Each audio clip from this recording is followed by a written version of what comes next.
नमस्ते दोस्तों, welcome to their खास। आज का ये वीडियो अंतिम प्रहार होने वाला है पीसीएमबी के ऊपर, क्योंकि आज की इस वीडियो के बाद हम पीसीएमबी पर इस पेपर के लिए यानी कि 18 फरवरी का जो एग्जाम है उसके लिए कोई भी वीडियो नहीं बनाएंगे, क्योंकि आज यानी कि 17 तारीख को हम ये वीडियो आप लोगों के पास भेज रहे हैं, जिससे आप ये मान के चलिए कि 18 तारीख के पेपर में डायरेक्ट क्वेश्चन देखने को मिलने वाले हैं।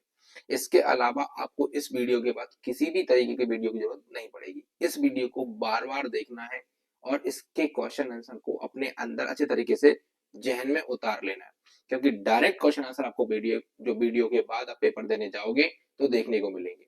और जो बच्चे ये डिमांड कर रहे हैं कि सर मॉर्निंग में क्लास ले लेना 18 तारीख को, कोई जरूरत नहीं है। इस वीडियो को लास्ट बार 18 तारीख की मॉर्निंग में देख के जाना, आपको डायरेक्ट फायदा ना मिले तब बात करना, ठीक है। इसके अलावा हमने ऑब्जेक्टिव क्वेश्चंस की, मैथ्स की, फिजिक्स की, बायोलॉजी की, केमिस्ट्री की वीडियो आप तक भेज दी है। इसका मतलब है 20 चैप्टर्स में से 20 चैप्टर के जो क्वेश्चन आंसर हैं, इसके ऑब्जेक्टिव्स हैं, ओटीज हैं, सब आप तक पहुंच चुकी हैं। बस अब आपको मेहनत करनी है। आप कितनी लगन से मेहनत करते हैं वो आपके ऊपर है, ठीक है। तो आज का वीडियो हम स्टार्ट करते हैं बिना किसी टाइम को खराब किए।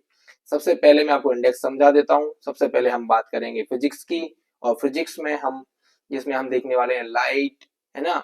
अब बेटा हिंदी वाले देख समझना, इसको लाइट को हम प्रकाश बोलेंगे तो वो देखने वाले हैं, ठीक है। फिजिक्स देखेंगे, उसके बाद हम केमिकल यानी कि जिसको हम केमिस्ट्री के नाम से जानते हैं वो देखेंगे। इसके अलावा हम एग्रीकल्चर बायोलॉजी को जानते हैं वो देखेंगे। इसके अलावा हम मैथमेटिक्स देखेंगे।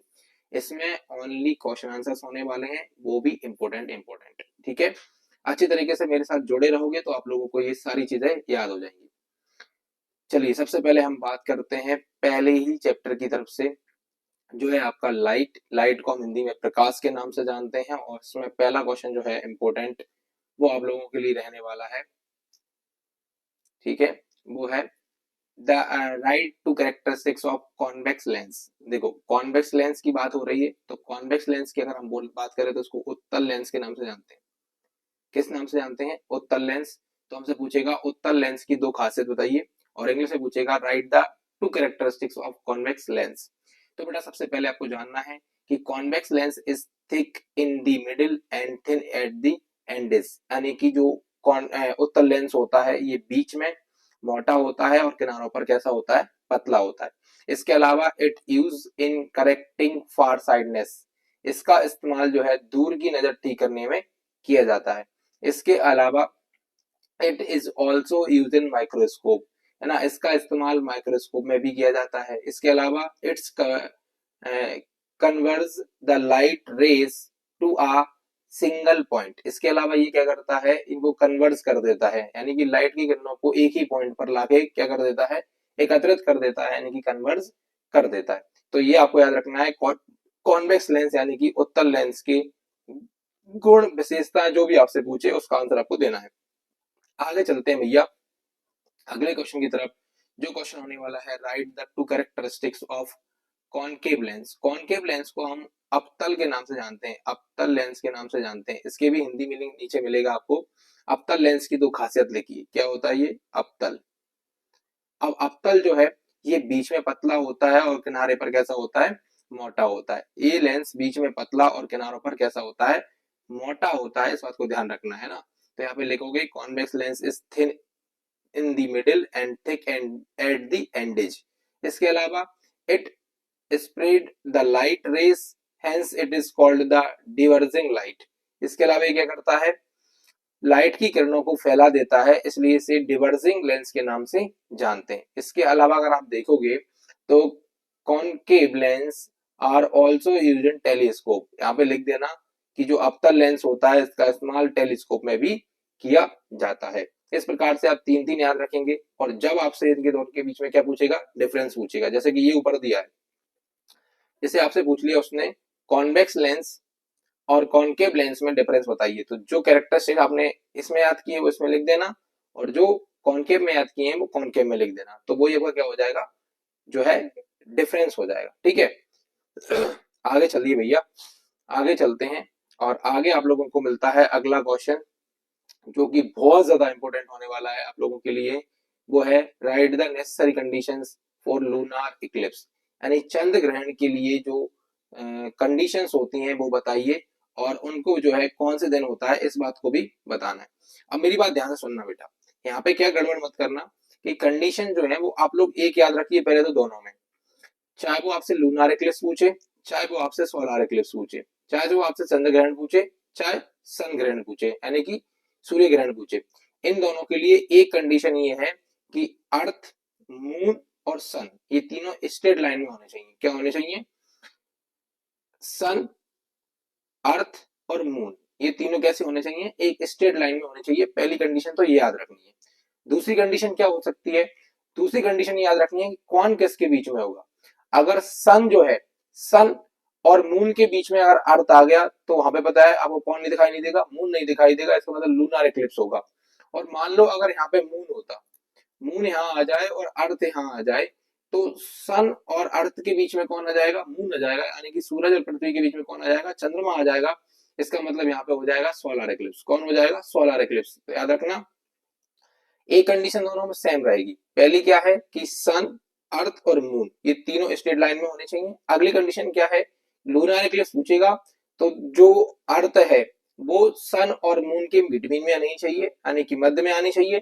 इसके अलावा अगर वो है, कौन है, सोलर एक्लिप्स है, तो आपको पता होना चाहिए कि अर्थ बीच में, वो क्या बोलते हैं, मून बीच में रहेगा। ठीक है, आपको याद रखना है। जैसे ये दिया है कि पृथ्वी, सूरज और चंद्रमा के बीच में होना चाहिए। इसके अलावा सूरज, पृथ्वी और चंद्रमा एक सीधी रेखा में होने चाहिए। अब आपसे पूछेगा लूनर एक्लिप्स कब होता है, तो पूर्णिमा, और इंग्लिश में इसको बोलेंगे फुल मून डे के दिन होता है। कब होता है? फुल मून डे के दिन होता है। आप लोग यहाँ पे देख सकते हैं। चलिए, इसके बाद आपसे यही बात देखो, सोलर एक्लिप्स पूछ लिया, सेम टू सेम क्वेश्चन देना है। बस आपको याद रखना है हिंदी में इसमें अमावस्या बोलना है। क्या बोलना है? अमावस्या के दिन होता है। इसके अलावा अगर हम बात करें तो वही सन, अर्थ और मून ये तीनों स्ट्रेट लाइन में होने चाहिए। सन और अर्थ के बिटवीन में जो है मून होना चाहिए। इसको हम बोलते हैं सोलर एक्लिप्स यानी कि सूर्य ग्रहण। ठीक है, इसके लिए अमावस्या यानी कि डार्क मून डे जो होता है उसके दिन ये होता है। इसके अलावा देखो अगला क्वेश्चन आप लोगों के पास रहेगा, right the names of any four measured parts of the human eyes. Human eyes के कोई 4 पार्ट्स के नाम बताने आपको। देखो यहाँ पे याद करना है, अगर आपसे डायग्राम भी पूछे तो भी आप दे सकते हैं।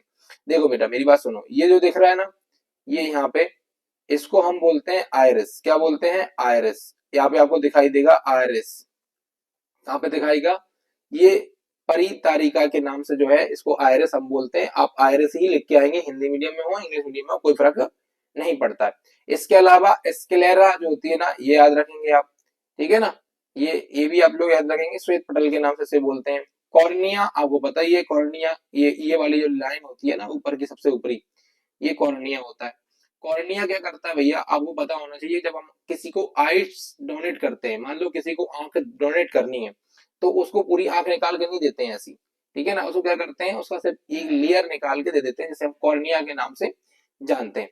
इसके अलावा एक बात और याद रखना कि कॉर्निया के पास जो होती है ना ब्लड सेल्स नहीं होती, यानी आप देखोगे कॉर्निया के पास ब्लड नहीं पहुंचता है। ब्लड कैसे पहुंचेगा? कॉर्निया ये लास्ट में लगा हुआ है सफेद सफेद, ये दिख रहा है आपको। ठीक है ना, ट्रांसपेरेंट होता है, लेयर जैसा होता है, तो यहाँ पे क्या नहीं पहुंचता है, यहाँ पर ब्लड सेल नहीं पहुंचता। फिर ये एयर श्वसन यानी कि रेस्पिरेशन कैसे करता है, तो डायरेक्ट एयर बबल से करता है, मतलब डायरेक्ट सांस लेता है ये हवा से। ठीक है, इसके अलावा आप रखोगे एक रेटिना याद। क्या रखोगे? रेटिना याद रखोगे। यहाँ पे देखोगे आप रेटिना, तो रेटिना कहाँ होता है? ये होता है रेटिना। ठीक है, इसी पर क्या बनती है? इमेज बनती है। और आप लोग मुझे कमेंट करके बताएंगे रेटिना पर इमेज कैसा बनता है। जल्दी से बताना आंसर क्या होता है, रेटिना पे इमेज कैसा बनता है, ये पूछेगा तो क्या दोगे आंसर। इसके अलावा आइस लेंस आपको पता ही है, ये लेंस होता है ये वाला। इसके अलावा आप याद रखेंगे एलो पॉइंट, तो एलो पॉइंट याद रखेंगे। और इसके अलावा बस हो गया, बस इतनी चीजें याद रख लेना। अब वो 4 पॉइंट या 5 पॉइंट पूछेगा, और अगर डायग्राम बनाने को आ जाए तो ऐसा डायग्राम बनाइए और इनके सबके नाम लिख दीजिए, आपका जो है काम बन जाएगा। ठीक है, अगले क्वेश्चन की तरफ चलते हैं। अगला क्वेश्चन आपके पास है, write any two causes of near sightedness. Near sightedness मतलब, जिसका मतलब होता है निकट दृष्टि दोष। कौन सा होता है? निकट दृष्टि दोष, जिसको हम मायोपिया के नाम से जानते हैं। किस नाम से जानते हैं? मायोपिया के नाम से जानते हैं। ये होने के क्या कारण है बताइए जरा। तो पहला कारण है due to increase the distance between the eye's lens and retina.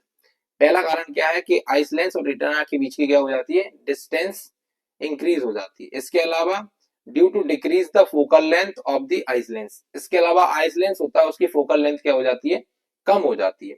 ठीक है, देखो यहाँ पे दो कारण दिए हैं, नेत्र लेंस और रेटिना के बीच की दूरी क्या हो जाती है, बढ़ने के कारण, और नेत्र लेंस और फोकल लंबाई में कमी आने के कारण। ठीक है, उसमें क्या हो जाती है, कमी आ जाती है। इंपोर्टेंट क्वेश्चन है, याद रखना है। चलिए इसके बाद आप क्वेश्चन याद करेंगे ये वाला, प्रकाश के फैलाव से आप क्या समझते हैं, इसको आप डिस्पर्शन बोलते हैं। क्या बोलते हैं, डिस्पर्शन ऑफ लाइट। तो when a ray of light is passing through a prism, passing through a prism, its gets split into its constituent colors. This is called dispersion of color। यानी कि जब प्रकाश की किरण प्रिज्म से गुजर जाती है तो वह अपने घटक रंगों में विभाजित हो जाती है। इसे जो है जो क्या बोलते हैं, डिस्पर्शन ऑफ लाइट बोलते हैं, यानी कि वर्ण विक्षेपण बोलते हैं। आप लोग क्या करोगे, आप लोग डायरेक्ट याद रखोगे वर्ण विक्षेपण क्या होता है कि जब प्रकाश की किरण को प्रिज्म से गुजारा जाता है तो वो अपने कलरों, घटक कलरों में क्या हो जाती है, बढ़ जाती है। इसे क्या बोलते हैं, प्रकाश का वर्ण विक्षेपण बोलते हैं। ठीक है, और इसमें आपको कलर का सीक्वेंस याद रखना है, सबसे ऊपर होता है बैगनी, सबसे नीचे होता है लाल, यानी ऊपर होता है वॉयलेट और सबसे नीचे होता है रेड। ठीक है, इसके अलावा आगे बढ़ते चलते हैं। ठीक है, आगे बढ़िए और अगले क्वेश्चन की तरफ बढ़ेंगे। ठीक है, अब आपसे पूछा हुआ यहाँ पे रिफ्लेक्शन ऑफ लाइट, तो रिफ्रैक्शन और रिफ्लेक्शन दोनों आप याद रखेंगे, पहले से आपको आता है। ठीक है, कोई दिक्कत नहीं है इसमें, इंपोर्टेंट नहीं है। अब आगे देखिए लेंस, लेंस के कोई चार उपयोग लिखिए।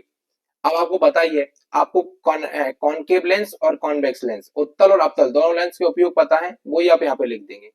चश्मों में किया जाता है ना, माइक्रोस्कोप में किया जाता है, टेलीस्कोप में किया जाता है। ठीक है, इसके अलावा लेबोरेटरीज में किया जाता है, ये याद रखना है। ठीक है, चलिए इसके बाद जो है सबसे इंपोर्टेंट क्वेश्चन जो इस चैप्टर के लिए सबसे ज्यादा इंपोर्टेंट होने वाला है, इसको डालिए वेरी वेरी मोस्ट, और इसको याद कर लीजिए, right any to properties of light. या तो ये पूछेगा आपसे, या पूछेगा right any four properties of light.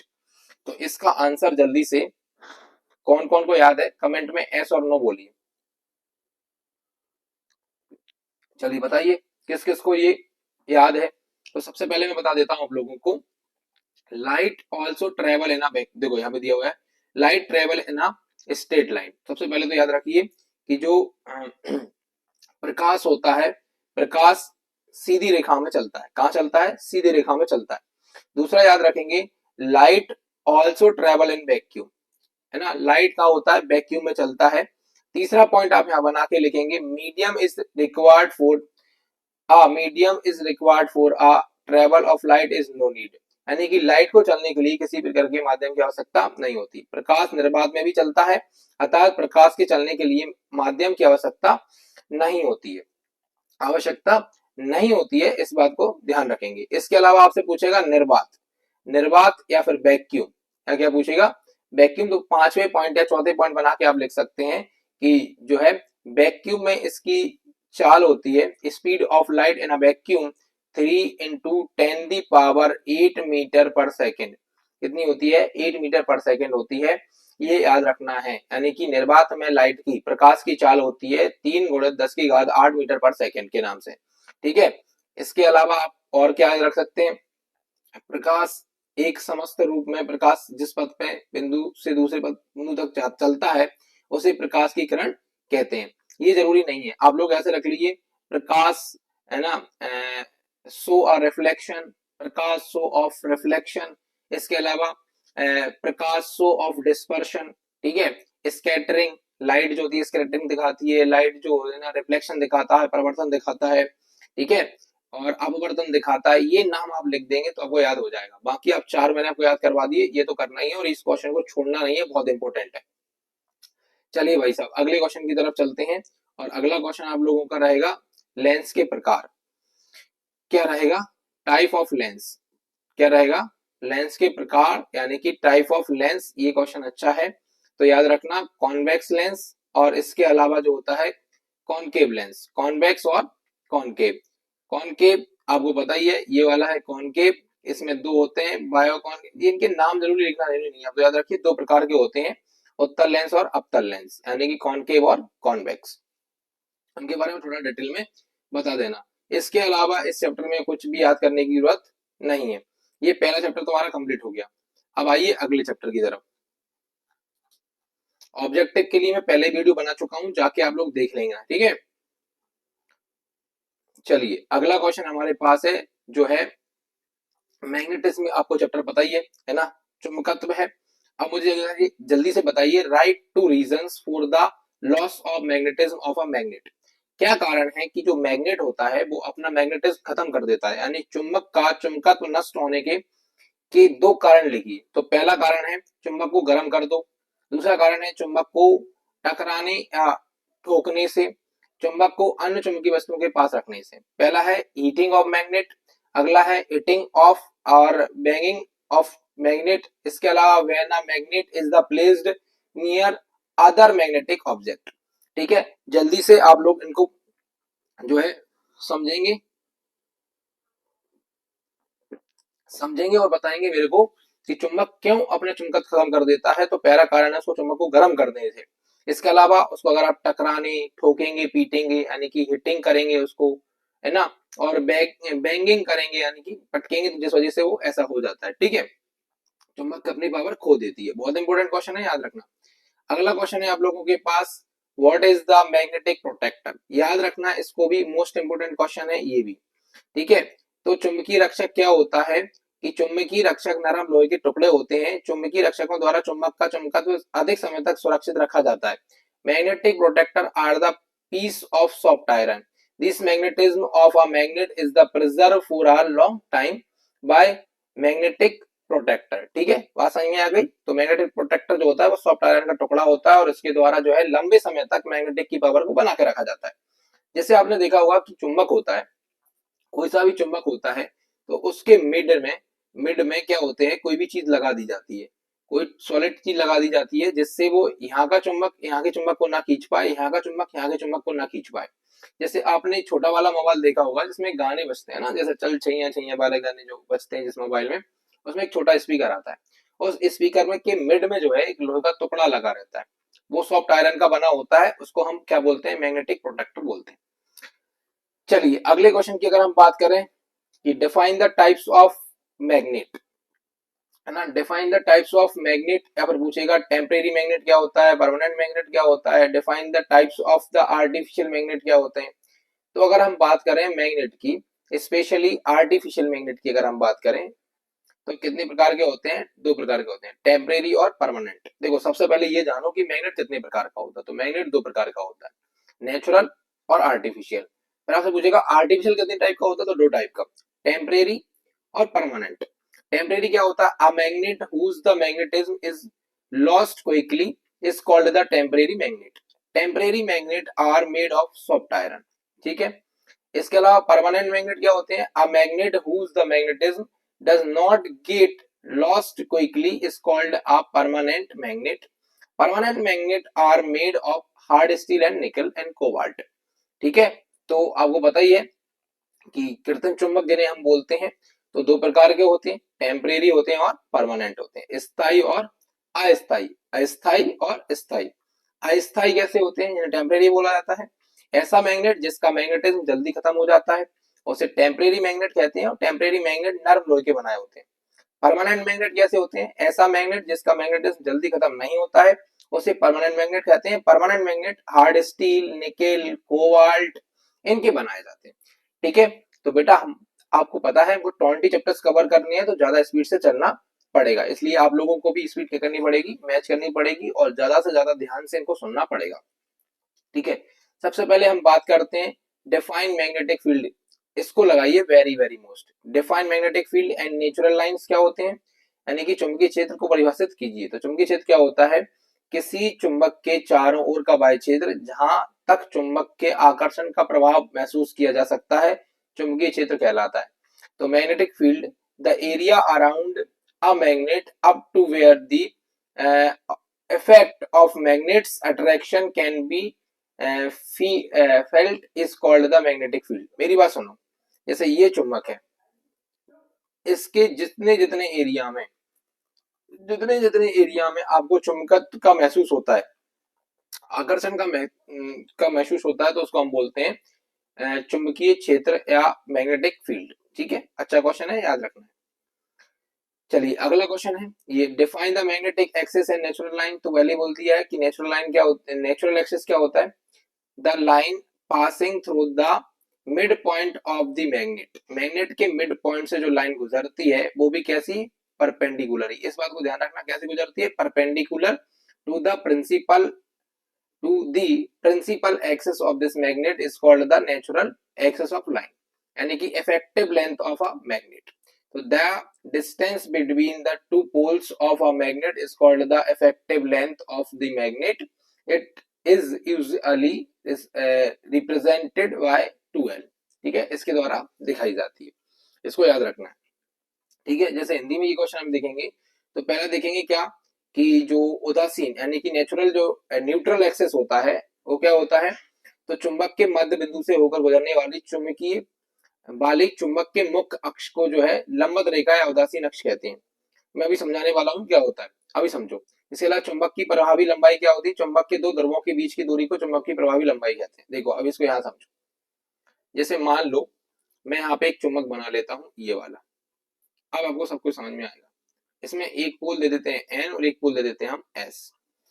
अब इसका ये मिड पॉइंट हो गया, अब एक ऐसी लाइन यहां से गुजार देते हैं, ये होगा आपका न्यूट्रल एक्सिस। क्या होगा भैया, न्यूट्रल एक्सिस। इसे बोलेंगे उदासीन अक्ष। क्या बोलेंगे, उदासीन अक्ष। क्यों, क्योंकि ना तो यहाँ पे एन पोल का प्रभाव है ना यहाँ पे एस पोल का प्रभाव है, तो इस पे किसी भी प्रकार के पोल का कोई इफेक्ट नहीं है, इसलिए इनको बोलते हैं हम न्यूट्रल एक्सिस।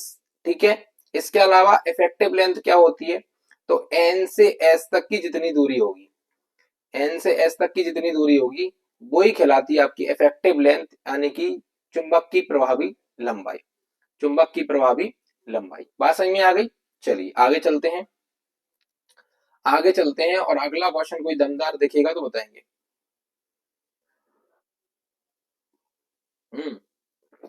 अब इसमें कोई दमदार क्वेश्चन दिख रहा है क्या, हाँ ये वाला और देखेंगे। ये लोग आप लोग मैग्नेटिक फील्ड इंटेंसिटी जो है, मैं उस दिन भी आप लोगों को पढ़ाया था, उस दिन बताया था कि इसको आप डायरेक्ट याद रखेंगे कि उत्तरीय चुंबकीय क्षेत्र में किसी भी बिंदु पर चुंबकीय क्षेत्र की तीव्रता उस बिंदु पर स्थित एकांकीय उत्तरी ध्रुव पर लगाए गए चुंबकीय बल होता है।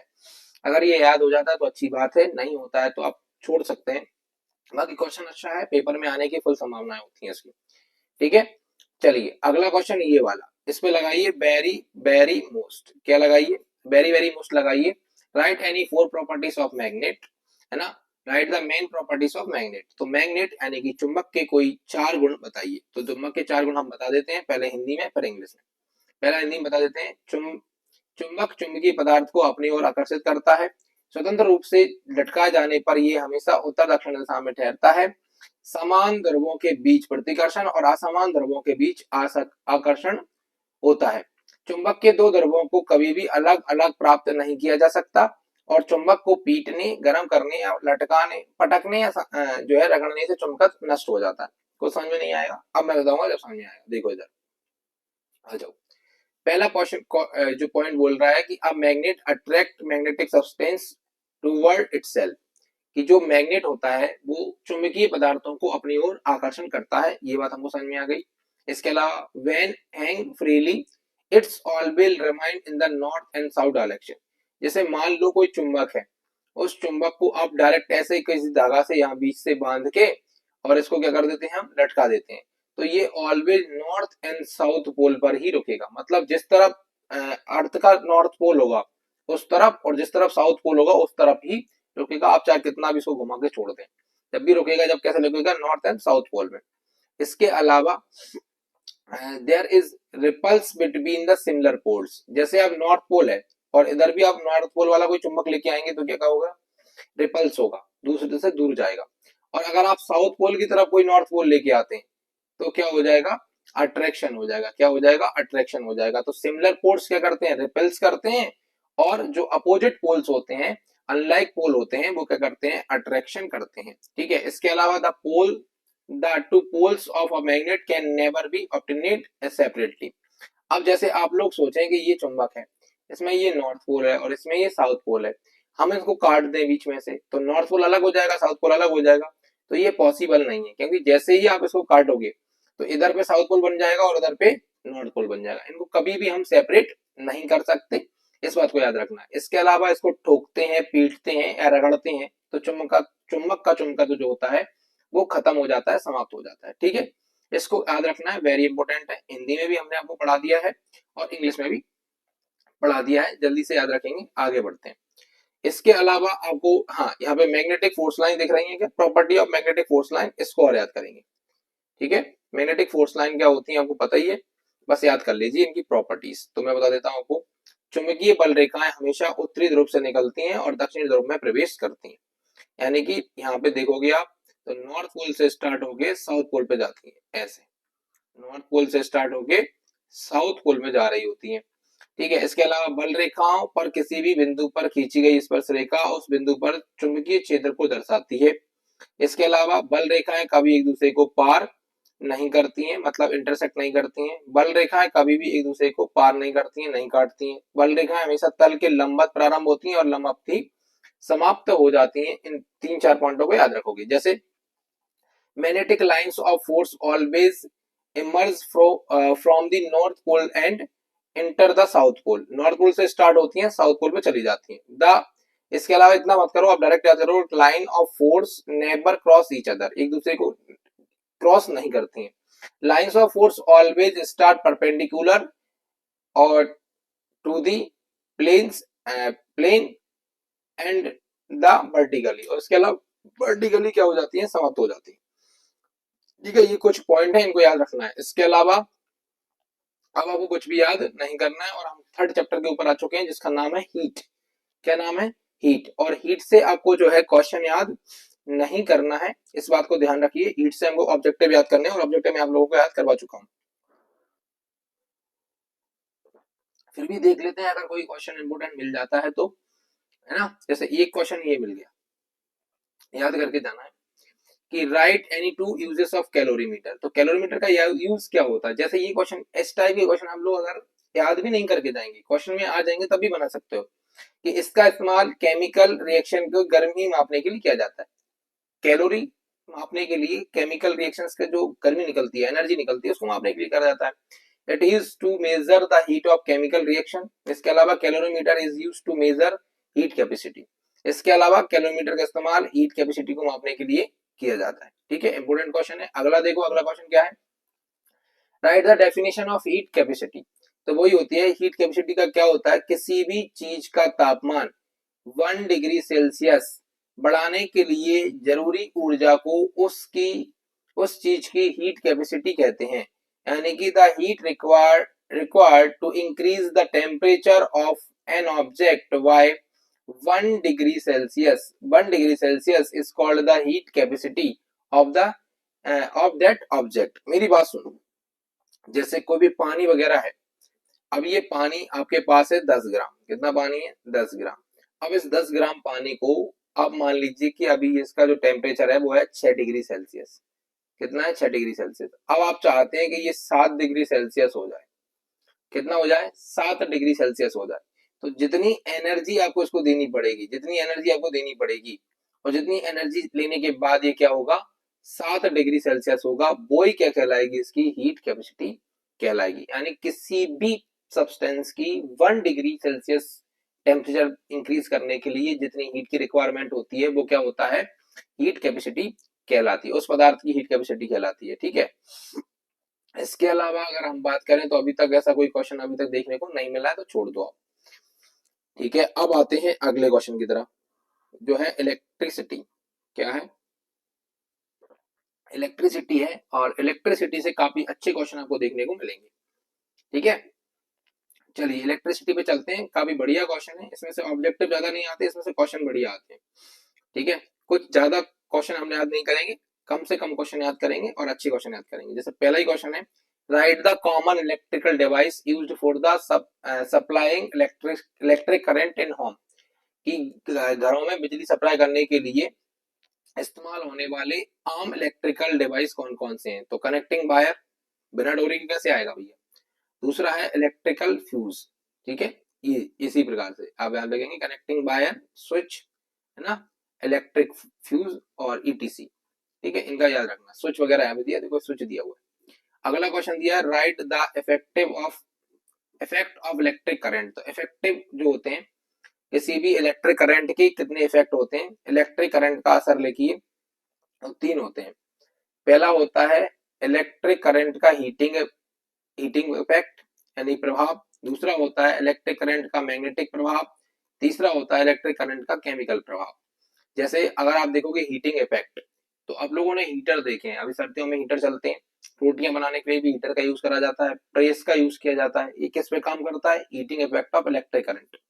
दूसरा होता है magnetic effect of electric current. आप लोगों ने फैन देखा होगा, ठीक है, फैन जो घूमता है वो इलेक्ट्रिक प्रभाव के कारण यानी कि इलेक्ट्रिक करंट की वजह से घूमता है, जिसमें केमिकल जो है ना चीजें आ जाती हैं।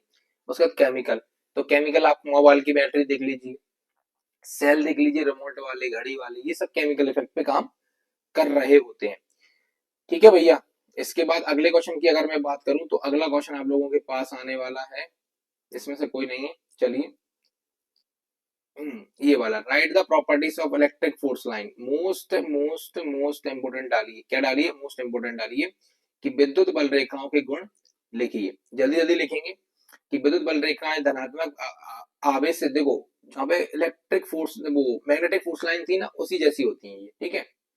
विद्युत बल रेखाएं धनात्मक आवेश से शुरू होती हैं और ऋणात्मक आवेश पर खत्म होती हैं। वो नॉर्थ पोल से स्टार्ट होती थी, साउथ पोल पे खत्म होती थी।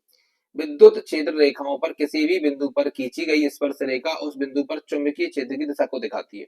अगर आप कोई सी भी लाइन ड्रॉ करते हैं इलेक्ट्रिक करंट के एरिया में, तो वो किस चीज को दिखाएगी, तो वो उसके इलेक्ट्रिक यानी कि मैग्नेटिक जो इफेक्ट है उसको दिखाएगी। इसके अलावा बल की दो रेखाएं कभी एक दूसरे को नहीं काटती हैं, ठीक है। ये दो रेखाएं एक दूसरे को क्या नहीं करती, कभी भी काटती नहीं है, इंटरसेक्ट नहीं करती हैं। विद्युत बल रेखाओं की बल रेखाएं चालक की सतह के लंबवत शुरू होती हैं और लंबवत ही समाप्त हो जाती हैं। जैसे इसमें दिया है, electric lines of force start the positive charge and the negative charge. The length draw of an point is the electric field the show the direction of magnetic field at the point. Two lines of force never cross of each other. इसके अलावा lines of electric force start perpendicular to the surface of the conductor and the perpendicular is. Perpendicular start होती हैं और perpendicular ही क्या हो जाती हैं, खत्म हो जाती हैं। ये बहुत इंपॉर्टेंट क्वेश्चन था, इसको याद रखना है।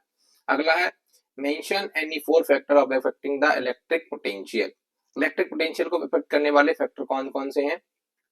तो पहला है किसी भी चालक पर जितना अधिक आवेश होता है उसका विभव उतना अधिक होता है।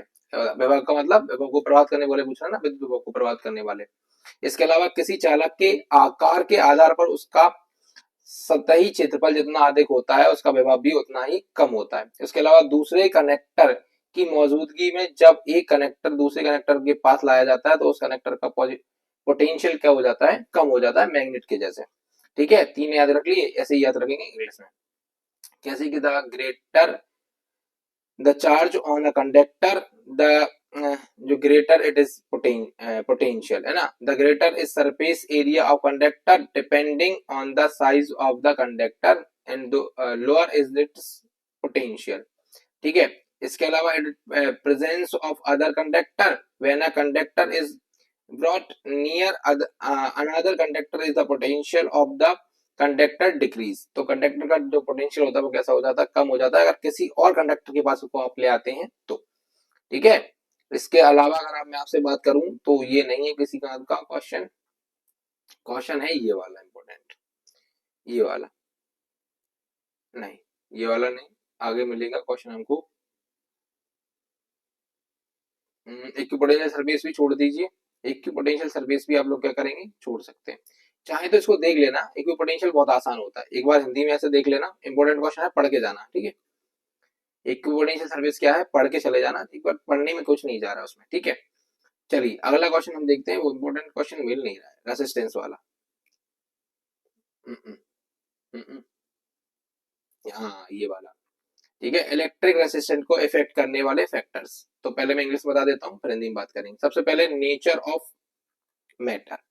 मैटर का नेचर जो है वो रेसिस्टेंस को इफेक्ट करता है। पहले समझो रेसिस्टेंस क्या होता है, किसी भी वायर से गुजरने वाले इलेक्ट्रॉन जो होते हैं इलेक्ट्रिक करंट को फ्लो करते हैं। तो एक रेजिस्टेंस, एक ऐसा फोर्स जो उन इलेक्ट्रॉन्स को रोके, उनको फ्लो होने से क्या करे, रोके, उसको हम बोलते हैं, क्या बोलते हैं, रेसिस्टेंस। क्या बोलते हैं, रेसिस्टेंस, जिसको हम प्रतिरोध बोलते हैं, हिंदी में क्या बोलते हैं, प्रतिरोध बोलते हैं। तो प्रतिरोध को इस पे डिपेंड करता है, सबसे पहले करता है नेचर ऑफ मैटर। मैटर जो होता है उसके नेचर पर डिपेंड करता है। जैसे तार जो है कॉपर का है, सिल्वर का है, लोहे का है, किसका है। इसके अलावा लेंथ ऑफ द कंडक्टर, जो भी कंडक्टर है जिसमें से करंट फ्लो हो रहा है, उसकी लंबाई कितनी ज्यादा है। जितनी ज्यादा लंबाई होगी रेजिस्टेंस उतना ज्यादा होगा, जितनी कम लंबाई होगी रेजिस्टेंस उतना कम होगा। आगे चलते हैं, the area of cross section of a conductor. Conductor का जो क्रॉस सेक्शन एरिया होता है उस पर डिपेंड करता है। अगर क्रॉस सेक्शन एरिया बढ़ा दोगे तो कंडक्टर क्या हो जाएगा, कम हो जाएगा। इसके अलावा टेम्परेचर, कंडक्टर के जो टेम्परेचर होता है उस पर भी डिपेंड करता है। जैसे इसमें देखेंगे तो सबसे पहले आपको इलेक्ट्रिक रेसिस्टेंस, रेसिस्टेंस को आप प्रतिरोध याद रखेंगे, प्रतिरोध क्या याद रखेंगे, प्रतिरोध। आप प्रतिरोध किन किन चीजों पर डिपेंड करता है, तो मैटर ऑफ नेचर, यानी कि जो पदार्थ होता है पदार्थ की प्रकृति पर निर्भर करता है। दूसरा करता है चालक की लंबाई पे, किस पे करता है, चालक की लंबाई पे डिपेंड करता है। तीसरा करता है किसी चालक के अनुप्रस्थ काट का क्षेत्रफल, यानी उसकी रेडियस कितनी है उस पे। इसके अलावा चालक का तापमान, चालक के तापमान पर सीधा सीधा इफेक्ट करता है। चलिए, इसके अलावा इक्विपोटेंशियल सरफेस का क्या रोल होता है, ये सब चीजें आप लोग जो है याद नहीं करेंगे। उसके बाद आ जाइए चैप्टर नंबर 5, और मैंने आप लोगों को पहले बताया था कि 5 में से हम सिर्फ 4 क्वेश्चन याद करेंगे। जल्दी जल्दी से आप 4 क्वेश्चन को मेरे साथ रिवाइज करेंगे और आगे बढ़ेंगे, ठीक है। हम ज्यादा यहाँ पे रुकना नहीं है क्योंकि हमारे पास बहुत वर्क है भैया, बहुत वर्क है, ठीक है। जैसे लॉन्ग क्वेश्चन आंसर आ गए, शॉर्ट कहाँ चले, अच्छा शॉर्ट नहीं है, लॉन्ग में ही बात करते हैं। चलिए लॉन्ग में बात कर लेते हैं। सबसे पहले हम बात करते हैं इस चैप्टर की क्वेश्चन की, जिसमें है क्वेश्चन इंपोर्टेंट है, वेदर यानी कि मौसम, और सीजन मतलब जो है मौसम, और ये है ऋतु, क्या है, ऋतु। मैं यहाँ पे इंग्लिश में भी दिया है, लेकिन मैं हिंदी और इंग्लिश दोनों में एक साथ समझाऊंगा, पर हिंदी में भी समझा दूंगा, ठीक है। इसको बोलते हैं मौसम, मौसम, ठीक है। जैसे अभी ये मौसम है, ये ऋतु है, आगे देखोगे आप तो यहाँ आपको इसके हिंदी वर्जन भी दिखाई देगा, मैं उसमें भी समझा दूंगा, बस समझ लो यहाँ पे। जैसे इसमें दिया है, the condition of the atmosphere at a particular time is called weather. किसी एक समय का जो मौसम होता है, एक समय की जो कंडीशंस होती हैं वो वेदर होती हैं। जैसे ठंडी है, गर्मी है, अभी तो बहुत तेज बारिश हो जाएगी, बहुत तेज खुल जाएगा, तो ये क्या है, weather. The summary of a weather related event over a long period of a time is called season. बहुत लंबे समय का जो वेदर होता है और उसकी जो समरी होती है उसको हम बोलते हैं सीजन। इसके अलावा it's depend on the daily events, जो मौसम होता है, जो वेदर होता है, वो डेली इवेंट्स पे डिपेंड करता है। मौसम को आप बोल नहीं सकते आज अच्छा मौसम है, कल जो है बेकार मौसम हो सकता है, और अच्छा मौसम भी हो सकता है। It's depend on the speed of the earth. जो सीजन होते हैं ये स्पीड जो होती है अर्थ की उसके अकॉर्डिंग बने होते हैं। 4 महीने बारिश होती है, 4 महीने क्या होती है, सर्दी होती है, 4 महीने जो है गर्मी होती है, ठीक है। इनको याद रखना। इसके अलावा it's keeping changing all time, ये कभी भी बदल सकता है, निश्चित नहीं होता है। Under this weather remains for a long time remains the same, ये लंबे समय तक एक जैसा रह सकता है। इसके अलावा its contains various phenomena caused by the physical compounds of the atmosphere, ये जो फिजिकल कंपोनेंट्स वगैरह होते हैं उस पर डिपेंड करता है। These can be many type of the weather is a single season, एक सिंगल सीजन में बहुत तरीके के वेदर आपको देखने को मिल सकते हैं। जैसे अभी इस टाइम की अगर हम सर्दी की बात करें तो आपको बारिश देखने को मिल गई, आपको सर्दियां देखने को मिल गई, आपको बीच बीच में गर्मियां भी देखने को मिल गई हैं। जैसे इसके अलावा दिस इज अ जो है ना partial parts of the season, season का एक पर्टिकुलर पार्ट होता है, सीजन के अंदर ही आता है weather. This is the combination of a similar season over a long period time, यानी बहुत लंबे जो टाइम होता है वेदर का उसको हम क्या बोल देते हैं, सीजन बोल देते हैं, ठीक है। जैसे इसमें दिया है मौसम और ऋतु, तो पहले मौसम दिया है और यहाँ पे ऋतु दी है। जैसे किसी विशेष समय पर वायुमंडल की स्थिति को मौसम कहते हैं। लंबे समय तक मौसम संबंधी घटनाओं को के सारांश को जो है ऋतु कहते हैं। यह दैनिक घटनाओं पर निर्भर होता है, यह पृथ्वी की गति पर निर्भर होता है, यह समय पर बदलता है, क्या हो जाता है, बदल जाता है, हर समय क्या हो जाता है, यह हर समय बदलता रहता है। इसके अंतर्गत मौसम लंबे समय तक एक जैसा रहता है। इसमें वायुमंडल के भौतिक घटनाओं के कारण होने वाली विभिन्न घटनाएं शामिल होती हैं। इसमें एक ही ऋतु में कई प्रकार के मौसम शामिल होते हैं। यह लंबे समय तक समान ऋतु में संयोजित होता है। ये ऋतु का आंशिक हिस्सा होता है, ऋतु के अंदर का हिस्सा होता है, याद रखना है, ठीक है। इसके बाद आ जाइए ये वाला, ये बहुत इंपॉर्टेंट है, मोस्ट मोस्ट इंपॉर्टेंट क्वेश्चन है, ठीक है।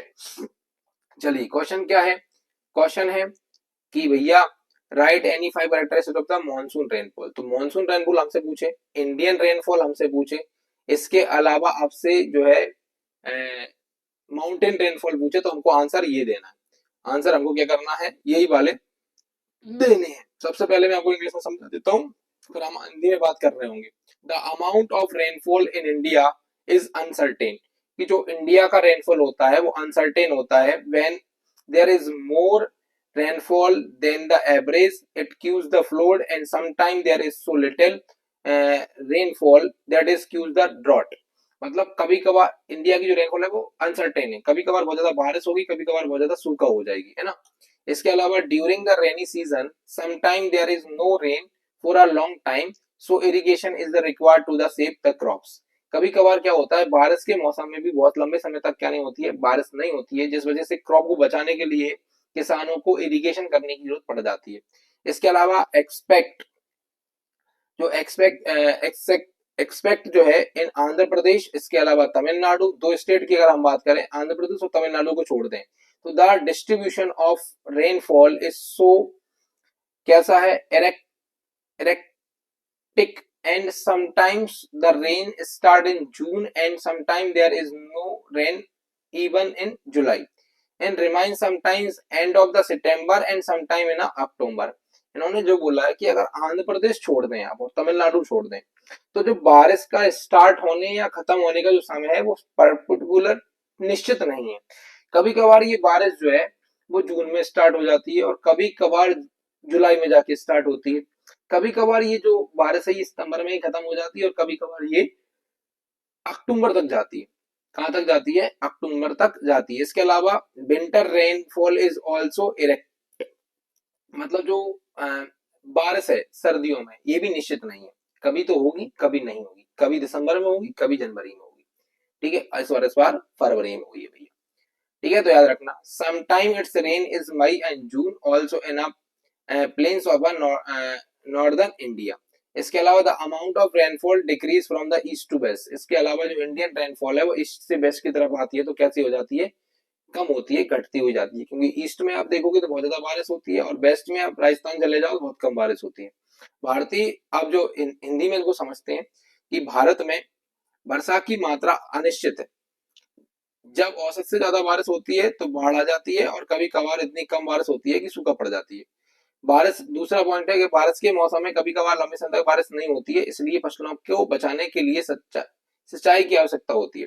आंध्र प्रदेश छोड़ दो, तमिलनाडु को छोड़कर बारिश का बंटवारा इतना अनिश्चित है कि कभी जून में बारिश शुरू होती है और कभी जुलाई में शुरू होती है, शुरू नहीं होती है ना। बारिश कभी कभार सितंबर में खत्म होती है और कभी कभार अक्टूबर में खत्म होती है। सर्दियों में बारिश भी अनिश्चित होती है, कभी कभार उत्तरी भारत के मैदानी इलाकों में मई जून में भी बारिश होती है और बारिश की मात्रा पूर्व से पश्चिम की ओर क्या होती है, घटती है। इस प्रकार से आपको ये क्वेश्चन भी याद करना है और इससे ऊपर जो इंग्लिश मीडियम वालों को पढ़ाया है वो भी याद करना है। ये जो क्वेश्चन है वेरी वेरी मोस्ट है, ठीक है। इसके अलावा अगर मैं बात करूं आप लोगों से, तो आप लोगों को अगला क्वेश्चन याद रखना है 8वां, वेदर एंड क्लाइमेट। भाई साहब वेदर एंड क्लाइमेट जो है आप लोगों को नाम याद रखिए, वेदर और क्लाइमेट। इसके अलावा सेम टू सेम जैसा आपने वो वाला याद किया है वैसे का वैसा आप लिख सकते हैं, जिसमें हिंदी में आप लोग एक्सप्लेन कर देता हूं, बाकी आप लोग लिख सकते हैं। जैसे मौसम जो है और क्लाइमेट मतलब होती है जलवायु, क्या होती है, जल वायु, क्या होती है, जलवायु होती है। तो किसी खास समय पर एटमॉस्फेरिक की जो हालत होती है वो मौसम कहते हैं। किसी खास समय पर वायुमंडल में उपस्थित जो समय है, सिद्धांत है, उसको मौसम कहते हैं। किसी जगह के एटमॉस्फेरिक के में मौसम में लंबे समय तक होने वाले बदलाव को क्या कहते हैं, क्लाइमेट कहते हैं। इसके अलावा यह एटमॉस्फेयर में होने वाली रोजाना की घटनाओं पर निर्भर करता है। ये वायुमंडल में होने वाली रोजाना की जो घटनाएं उन पर डिपेंड करता है। यह कई सालों की मौसमी घटनाओं पर निर्भर करता है। ये शॉर्ट टर्म होता है मौसम, ये लॉन्ग टर्म होता है। इसकी स्टडी करने वाले साइंस को क्लाइमेटोलॉजी कहते हैं और इसकी स्टडी करने वाले को मेट्रोलॉजी कहते हैं। मेट्रोलॉजी याद रखना है ना। फसलों में क्लाइमेट के आधार पर उगाई जाती है, जैसे ज्यादा बारिश वाले इलाकों में धान और कम बारिश वाले इलाकों में बाजरा। खेती से जुड़ी सभी एक्टिविटीज मौसम पर निर्भर होती है। मतलब अभी खेत हाँकना है कि कल खेत हाँकना है कि परसों खेत हाँकना है, आज बोना है कल बोना है परसों बोना है, ये डिपेंड करता है मौसम पर। इसके अलावा क्या बोना है ये डिपेंड करता है जलवायु यानी कि क्लाइमेट पर। तो ये क्वेश्चन आप लोग इंग्लिश मीडियम वाले बेटा यहाँ देख लेना आराम से, कुछ भी इसमें कुछ ऐसा खास नहीं है, आराम से आप देख पाएंगे, आराम से बन जाएगा, सेम टू सेम सीजन जैसा आएगा। ठीक है, ये वाला और थोड़ा सा याद कर लीजिए, ये वाला मोस्ट इंपोर्टेंट है। इसमें इन चारों क्वेश्चन को अगला याद करना है। जैसे कि पहला ही दिया है, मैंने बोला है कि write any 5 measures to protect crop from the frost, यानी कि फसलों को पाले से बचाने की कोई उपाय लिखिए। तो पहला है valuable plant should be covered with straw, जो कीमती पौधे होते हैं उनको भूसे से ढक देना चाहिए। इसके अलावा इरिगेशन शुड बी डन, सिंचाई कर देनी चाहिए। इसके अलावा atmospheric temperature should be increase by the creating smoke around the plants. इसके अलावा पौधों के आसपास धुआं करके उनका तापमान बढ़ा देना चाहिए। इसके अलावा on mountains plant should be planted on a slope, इसके अलावा जो माउंटेन होते हैं उनमें जो खेती होती है उसको स्लोप में लगाना चाहिए। Frost resistance crop should be sown, ऐसी वेराइटीज को लगाना चाहिए जो कैसी होती हैं, फ्रॉस्ट के लिए प्रतिरोधी होती हैं। तो आप लोग इनको हिंदी में एक बार पढ़ लेना, आपको पता चल जाएगा। और इसी के साथ जो है हमारा ये वाला जो है चैप्टर समाप्त हो चुका है और इसी के साथ हमारी फिजिक्स भी क्या हो गई, समाप्त। मैंने बेटा पहले ही बताया था एनीमोमीटर है, देख के जाना, इंपोर्टेंट है। ठीक है, चलिए अब हमारा आ चुका है ऑर्गेनिक केमिस्ट्री। थोड़ा सा पानी पीने का समय हो चुका है, पानी पी लेते हैं। चलिए अब हमारे पास है ऑर्गेनिक केमिस्ट्री यानी कि कार्बनिक रसायन। क्या है, कार्बनिक रसायन है, ऑर्गेनिक केमिस्ट्री है। डिफिकल्ट है मुझे पता है, इंपोर्टेंट क्वेश्चन आप लोगों के सामने रखूंगा जिनसे क्वेश्चन डायरेक्ट आपको पेपर में देखने को मिले, मैं भी यही चाहता हूँ। ठीक है, इसका वीडियो हम पहले आप लोगों को दे चुके हैं, तो शायद आप लोगों ने इसको पढ़ लिया होगा, मुझे ऐसी उम्मीद है आप लोगों से, क्योंकि जितना जितना जितना ज्यादा पढ़ेगा उसको उतना ही ज्यादा फायदा मिलने वाला है। देखिए पहला क्वेश्चन आप लोगों के पास सामने है, write the definition of radical of groups. इतना इंपोर्टेंट नहीं है, छोड़ दीजिए। आगे क्वेश्चन की बात करते हैं, तो क्वेश्चन आप लोगों को मैं बता देता हूँ, ये वाला करिए ना, what is the IUPAC. IUPAC क्या है समझाइए। तो this is the system of naming organic compounds, है ना। The full form of the IUPAC international union of pure and applied chemistry. क्या होता है, international union of pure and applied chemistry, ये आईयूपीएसी का फुल नेम होता है। और ये नेमिंग क्या है, जो है ऑर्गेनिक एक संस्था है जो नेम रखती है। ठीक है, इसके अलावा the purpose of the system is this, the that नाम is the every organic compound should be given in the same way. हर जो कंपाउंड होता है उसका नाम जो है सेम वे में होना चाहिए, ऐसा इनका जो है काम होता है ऑर्गेनिक कंपाउंड का नाम रखने का एक सिस्टम है। आईयूपीएसी का पूरा नाम international union of pure and applied chemistry होता है। इस सिस्टम का मकसद है कि हर ऑर्गेनिक कंपाउंड का नाम एक ही तरीके से दिया जाए। ठीक है, बस इतना याद रखना है। जैसे कि जो है इसमें दो प्रकार के दो हिस्से होते हैं, पहले हिस्से को प्रीफिक्स और दूसरे वाले को सफिक्स कहा जाता है। ठीक है, चलिए इसके बाद अगला क्वेश्चन आप लोग ये वाला याद करके जाइए, right any write the molecular formula of IUPAC name of the following compounds any three। Marsh gas को मार्स गैस बोलते हैं, वुड स्प्रिट है ना, इसके अलावा विनेगर, फॉर्मल्डिहाइड और यूरिन और ये सब यूरिया वगैरह। अब सुनो, इंग्लिश हिंदी में छोड़ो, पहले डायरेक्ट याद करो कि मार्स गैस जो होता है, मार्स गैस का फॉर्मूला होता है CH4। क्या होता है, CH4, इसको मीथेन के नाम से जानते हैं। इसके अलावा वुड स्प्रिट, इसको बोलते हैं लकड़ी का बुरादा, इसका फॉर्मूला होता है CH3OH। इसको मेथेनॉल बोलते हैं, क्या बोलते हैं, मेथेनॉल, अल्कोहल है क्योंकि OH लगा है। इसके अलावा विनेगर को सिरका बोलते हैं और इसका फॉर्मूला होता है CH3COOH। इसको एथेनोइक एसिड के नाम से जानते हैं। फॉर्मल्डिहाइड को फॉर्मल्डिहाइड ही बोलते हैं हिंदी में, इसको CH2O के नाम से जानते हैं। मेथेनॉल जो होता है ये, यूरिया, इसका फॉर्मूला याद रखना CH2CO CH2 अमीनो मेथेमाइड मेथेनामाइड के नाम से इसको नाम दिया गया है। इसके अलावा एसीटोन, एसीटोन को CH3CO CH3 के नाम से जानते हैं। इसको प्रोपेन, इसका जो है IUPAC नाम है। इधर वाले जो है कॉमन नेम है, इधर वाले इनके फॉर्मूले हैं, और ये IUPAC के जो नाम होते हैं वो वाले हैं। ठीक है, चलिए आपसे पूछेगा कार्बन की विशेषताएं क्या होती हैं। इस क्वेश्चन को देख लेना। कार्बन परमाणु के सबसे बाहरी कोश में 4 इलेक्ट्रॉन होते हैं। एक तो ये बात तेरे को, कार्बन की 4 वैलेंसी होती है। ये वैलेंसी रोम्बेहेल्ड क्रम में व्यवस्थित होती है ना। कैटेनेशन गुण परमाणु में सबसे आम तौर पर दिया जाता है। कार्बन परमाणु आसानी से OH-ON अन्य तत्वों के साथ संयोजन बंध बनाता है। ठीक है, तो जैसे इसमें बोला गया है, the carbon atoms has 4 electrons in outermost shell. इसके अलावा कार्बन हैज 4 वैलेंसी। इसकी कितनी वैलेंसी होती है? 4, है ना। ऐसा ये क्या दिया था? कैटेनेशन क्या है? Catenation property is most commonly found in the carbon atoms, इनमें ही देखी जाती है। इसके अलावा carbon atoms easily forms covalent bond with the OH-ON and other elements. इनके साथ क्या हो जाती है? आसानी से जुड़ जाती हैं। इनको आप ध्यान रखेंगे। इसके अलावा सोर्स आप लोगों को याद है, पढ़ लेना।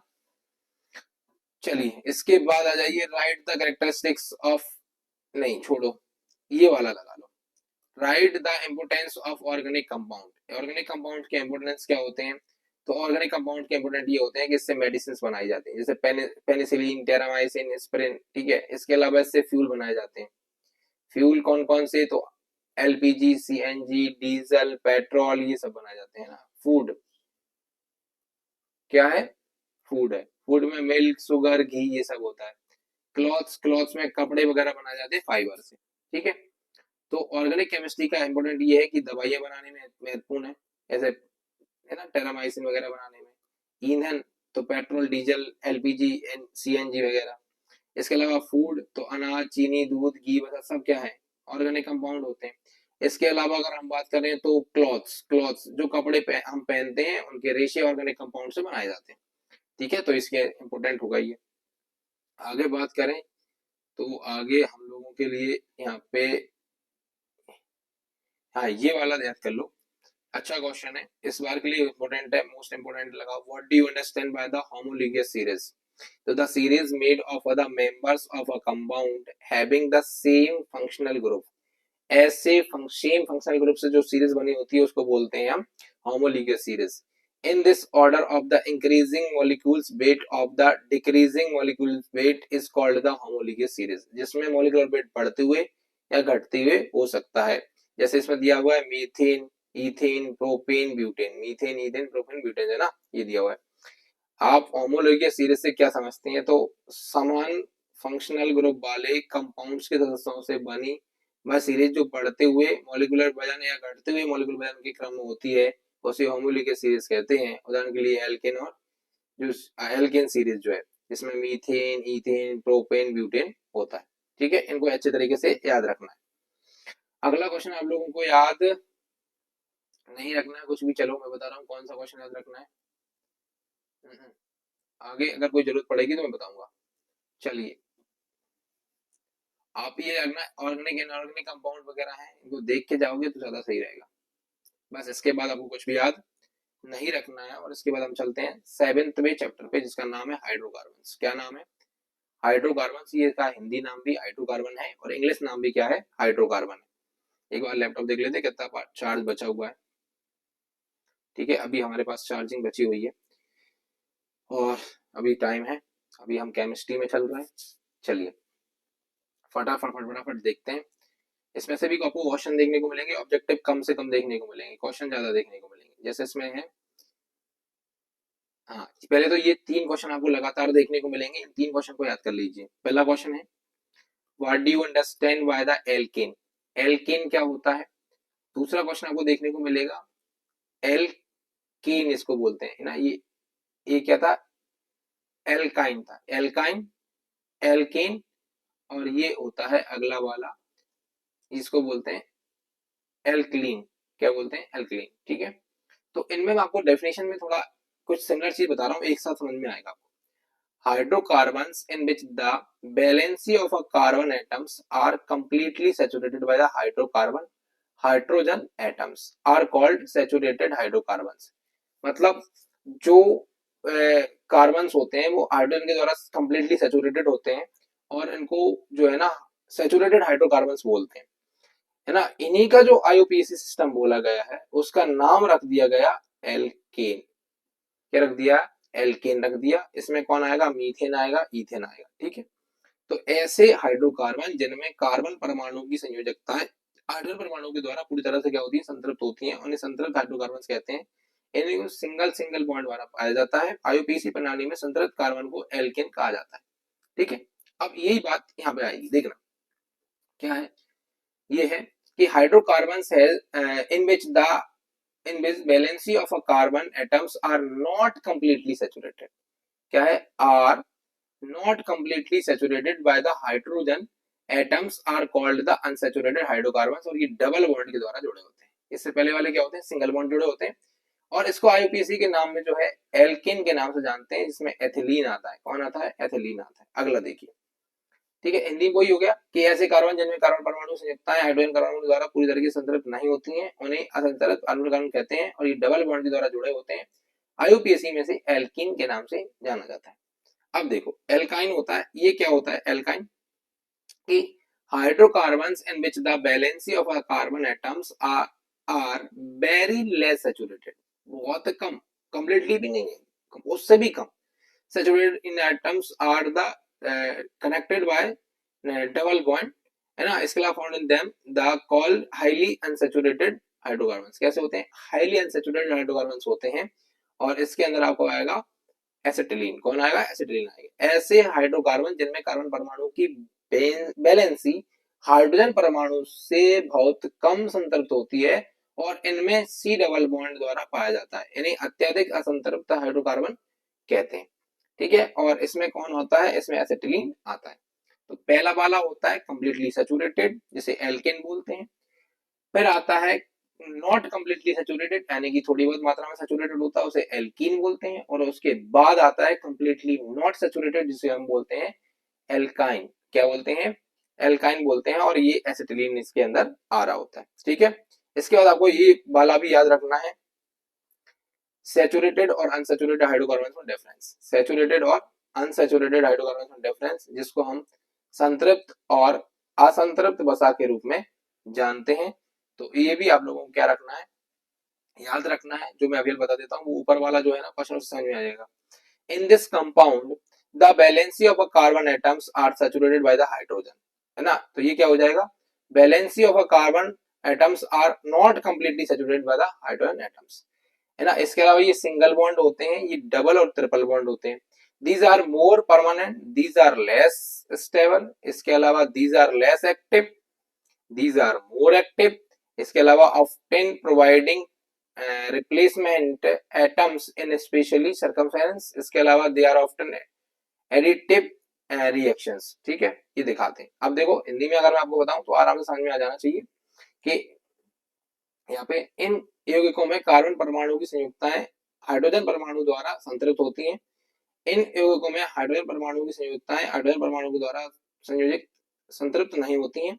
इन कार्बन में एक दूसरे से सिंगल बॉन्ड के द्वारा जुड़े होते हैं, इन कार्बन में डबल और ट्रिपल बॉन्ड के द्वारा जुड़े होते हैं। इसके अलावा ये अधिक स्थायी होते हैं और ये कम स्थायी होते हैं। ये अधिक सक्रिय होते हैं, ये कम सक्रिय होते हैं। ये अक्सर विशेष परिस्थितियों में प्रतिस्थापन अभिक्रिया देते हैं। ये अक्सर योगात्मक अभिक्रिया देते हैं। कैसी देते हैं? योगात्मक अभिक्रिया देते हैं, ठीक है। तो ये आप लोगों को याद रखना है, बहुत इंपोर्टेंट क्वेश्चन थे चारों। इसके अलावा इनके फॉर्मूले आपको याद रखना। Name the 6 compounds the alkane series. Alkane series के जो 6 कंपाउंड उनके नाम याद रखना। मीथेन, इसका फॉर्मूला ये होता है। एथिलीन, इसका नाम ये होता है। प्रोपेन, इसका नाम ये होता है। ब्यूटेन, इसका नाम ये होता है ना। पेंटेन, इसका नाम ये होता है। हेक्सेन का नाम ये होता है। हिंदी इंग्लिश से कोई फर्क नहीं पड़ता, वही सब वही के वही है, ठीक है। आगे मैं बात करता हूं अगले क्वेश्चन की। तो अगला क्वेश्चन आप लोगों को देखने को मिलेगा, हाँ ये इस पर डाल दो वेरी वेरी मोस्ट, ठीक है। Write the physical properties of methane. Methane की फिजिकल प्रॉपर्टीज क्या होती हैं? तो भैया it is colourless, odourless, tasteless gas, lighter than air, इसके अलावा इनसॉल्युबल ऑफ वाटर, ठीक है। इसके अलावा turn into the solid at 164 degree Celsius to -186 degree Celsius. ये हवा से हल्की होती है, रंगहीन, गंधहीन, स्वादहीन गैस है, पानी में अघुलनशील होती है। यह एक -164 से लेके -186 की डिग्री सेल्सियस पर ठोस में बदल जाती है। इतना जमा दोगे तो बदल जाएगी। इसके अलावा इसके मीथेन के यूज क्या होते हैं, तो इसका यूज हम करते हैं भट्टियों में ईंधन के रूप में, इंटरनल कंबाइन इंजन में पेट्रोल की जगह पे ईंधन के रूप में, औद्योगिक मात्रा में हाइड्रोजन बनाने में, उपयोगी पदार्थों में कार्बन ब्लॉक बनाने में, मिथाइल एल्काइन और फॉर्मेल्डिहाइड अकार्बनिक जो यौगिक हैं उनको बनाने में, ठीक है। इसके देखो इंग्लिश में कोई दिया है कि as a fuel in furnace, जो होते हैं ना इंजन उनके अंदर, in internal combinations the engine as fuel in a place of a petrol. इसके अलावा मेकिंग हाइड्रोजन एंड इंडस्ट्रियल जो क्वांटिटीज होती हैं उसके लेवल पर। इसके अलावा in making useful substance carbon black, इसके अलावा मेकिंग मेथड एल्कोहल और फॉर्मेल्डिहाइड ऑर्गेनिक कंपाउंड, ये सब बनाने में सब क्या करते हैं हम यूज करते हैं, ठीक है। इसके अलावा मीथेन का जो है, write the 3 test of methane, तो मीथेन के 3 टेस्ट आप लोग पढ़ लेना, ठीक है, आप लोगों को पढ़ के जाना है। एथिलीन, ये भी वही जैसी गैस होती है। 3 भौतिक गुण क्या है, या रंगहीन होती है, हल्की होती है, गैस होती है, ठीक है, पानी में अघुलनशील होती है। इसके अलावा है एक एनेस्थेटिक, एनेस्थेटिक है यानी कि सांस लेने पर क्या होती है, बेहोशी देती है, एनेस्थीसिया बोलते हैं, क्या बोलते हैं, एनेस्थीसिया, है ना, बेहोशी पैदा करने वाली होती है, हवा से हल्की होती है, ये हवा में चमकदार लौ के साथ जलती है, ठीक है। ये बात आपको याद रखना है। यहाँ पे आप इंग्लिश में इसकी प्रॉपर्टीज देख सकते हैं। इसके अलावा देखो, right the uses of ethylene, use आपको पता ही है, ठंडे क्षेत्रों में फलों को पकाने में सबसे इंपॉर्टेंट तो यही है, बाकी आप मीथेन के लिखोगे तो भी चलेगा। पॉलीथीन, प्लास्टिक बनाने में, एथिलीन ग्लाइकोल एथेनॉल अल्कोहल बनाने में, है ना, एंथेस्टिक के रूप में, है ना, मास्टर्ड गैस बनाने में, मास्टर्ड गैस होती है ना वो बनाने में, सिंथेटिक रबड़ बनाने में, इन सब में क्या करते हैं, एथिलीन का यूज करते हैं। इसके अलावा आपको कुछ भी याद नहीं करना है। एसिटिलीन तो आपको पता ही है, एसिटिलीन भी याद कर सकते हो, एसिटिलीन भी याद कर लेना, ये वाली पढ़ लो एक बार इसको। एसिटिलीन मेरे हिसाब से मीथेन, इथेन और एसिटिलीन तीनों आप अच्छे तरीके से याद करके जाएं, आपका जो है काम बन जाएगा। एथिलीन का यूज करते हैं हम रोशनी पैदा करने में, है ना, जो ऑक्सी एसिटिलीन होती है फ्लेम, उसमें बेंजीन एसिटिल्डिहाइड एसिटिक एसिड जैसे कंपाउंड बनाने में, है ना। इसके अलावा प्योर एसिटिलीन जैसे नर्सलिंग कहलाते हैं, नॉर्सलिंग कहते हैं, उसके एंसेटिक के तौर पर किया जाता है। पॉलीमर और रबड़ बनाने में, जहरीली और लुइसाइट बनाने में इसका यूज करते हैं, जहरीली गैस वगैरह इसका यूज कर रहे होते हैं, ठीक है। इसके अलावा काउडंग गैस के यूज तो वो तो आपको पता ही है, काउडंग गैस के यूज आप लोग पता ही है ना, as a domestic fuel of cooking, मतलब कि खाना बनाने की जो पारंपरिक फ्यूल होता है उसके रूप में। To provide the lighting in the house and streets, इसके अलावा घरों में लाइट जलाने के लिए, सड़कों पर लाइट जलाने के लिए। इसके अलावा टू ऑपरेट एग्रीकल्चर मशीनरी, इसके अलावा कृषि की जो मशीनें होती हैं उनको चलाने में, है ना। टू जनरेट इलेक्ट्रिसिटिक एनर्जी, इसके द्वारा इससे इलेक्ट्रिक एनर्जी भी बनाई जाती है, इन सब में इसका यूज करते हैं, ठीक है। बहुत इंपॉर्टेंट क्वेश्चन है बेटा, ठीक है, इनको याद रखना है आपको बस। इसके अलावा एक ही रख लेना, गोबर गैस की सावधानियां, ये मोस्ट लग रहा है इस बार के लिए, है ना, कि गोबर गैस को यूज करने में किन बातों का ध्यान रखना चाहिए। तो गैस इस्तेमाल करना चाहिए रोज, गैस बनाने में बल्ब तभी खोलें जब क्या करें, इस्तेमाल करना हो। गैस बल्ब धीरे धीरे खोलना चाहिए, माचिस जलाने से पहले बल्ब खोल लेना चाहिए, बल्ब मतलब बाल्ब से बोलते हैं। माचिस को ज्यादा देर तक सूंघना, जो गैस होती है उसको ज्यादा देर तक सूंघना नहीं चाहिए, ठीक है। चलिए इसके अलावा हम आगे चलते हैं और ये हमारा कोई मतलब क्वेश्चन है, ये एक और है ईथेन। ईथेन भी उसी जैसा होता है। देखो, प्राकृतिक गैस के रूप में ईंधन के तौर पर इस्तेमाल किया जाता है, रेफ्रिजरेटर में के रूप में यूज किया जाता है, हेक्साक्लोरीन ईथेन के रूप में यूज करा जाता है, जिसे कृत्रिम कपूर बोलते हैं। एसिल्टेहाइड एथिलीन जैसी यौगिक बनाने में करते हैं ना, वो ये fuel use as a fuel in a form of natural gas as a refrigerator in making the hexachloroethane, जिसे आर्टिफिशियल कफूर जो है उसको बोलते हैं ना, मेकिंग कंपाउंड्स लाइक जो है क्या होते हैं इसको, एथिलीन, एसिटिल्डिहाइड, एसिटिल्डिहाइड और एथिलीन, है ना, इनको बनाने में करते हैं।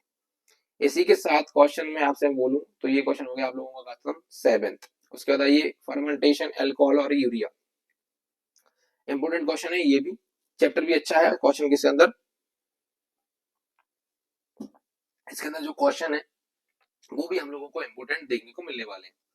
ठीक है, चलिए आगे बढ़ते हैं और सबसे पहले हम देखते हैं ऑब्जेक्टिव। इसमें अंदर हम देखने वाले नहीं है, इसके अंदर हम देखने वाले हैं इंपोर्टेंट क्वेश्चंस। जैसे मैं अगर बात करूं तो इसके अंदर हम देखने वाले हैं सबसे पहले जो है,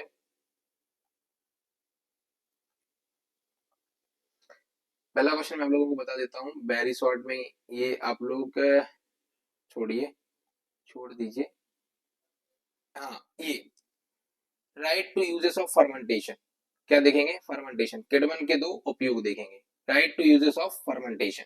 तो फर्मेंटेशन के यूजेस हम देखने वाले हैं, क्या है, सीरा और स्टार्च को एथिल अल्कोहल बनाने में यूज करते हैं, फलों को जूस के अल्कोहलिक भी बनाने में, ठीक है, to making the ethyl alcohol, है ना, मोलेसिस और स्टार्च के रूप में, इन मेकिंग अल्कोहलिक, है ना, जो बेबलिन्स वगैरह जो होते हैं ना, फ्रूट जूस वगैरह, उनको बनाने में इसका यूज किया जाता है।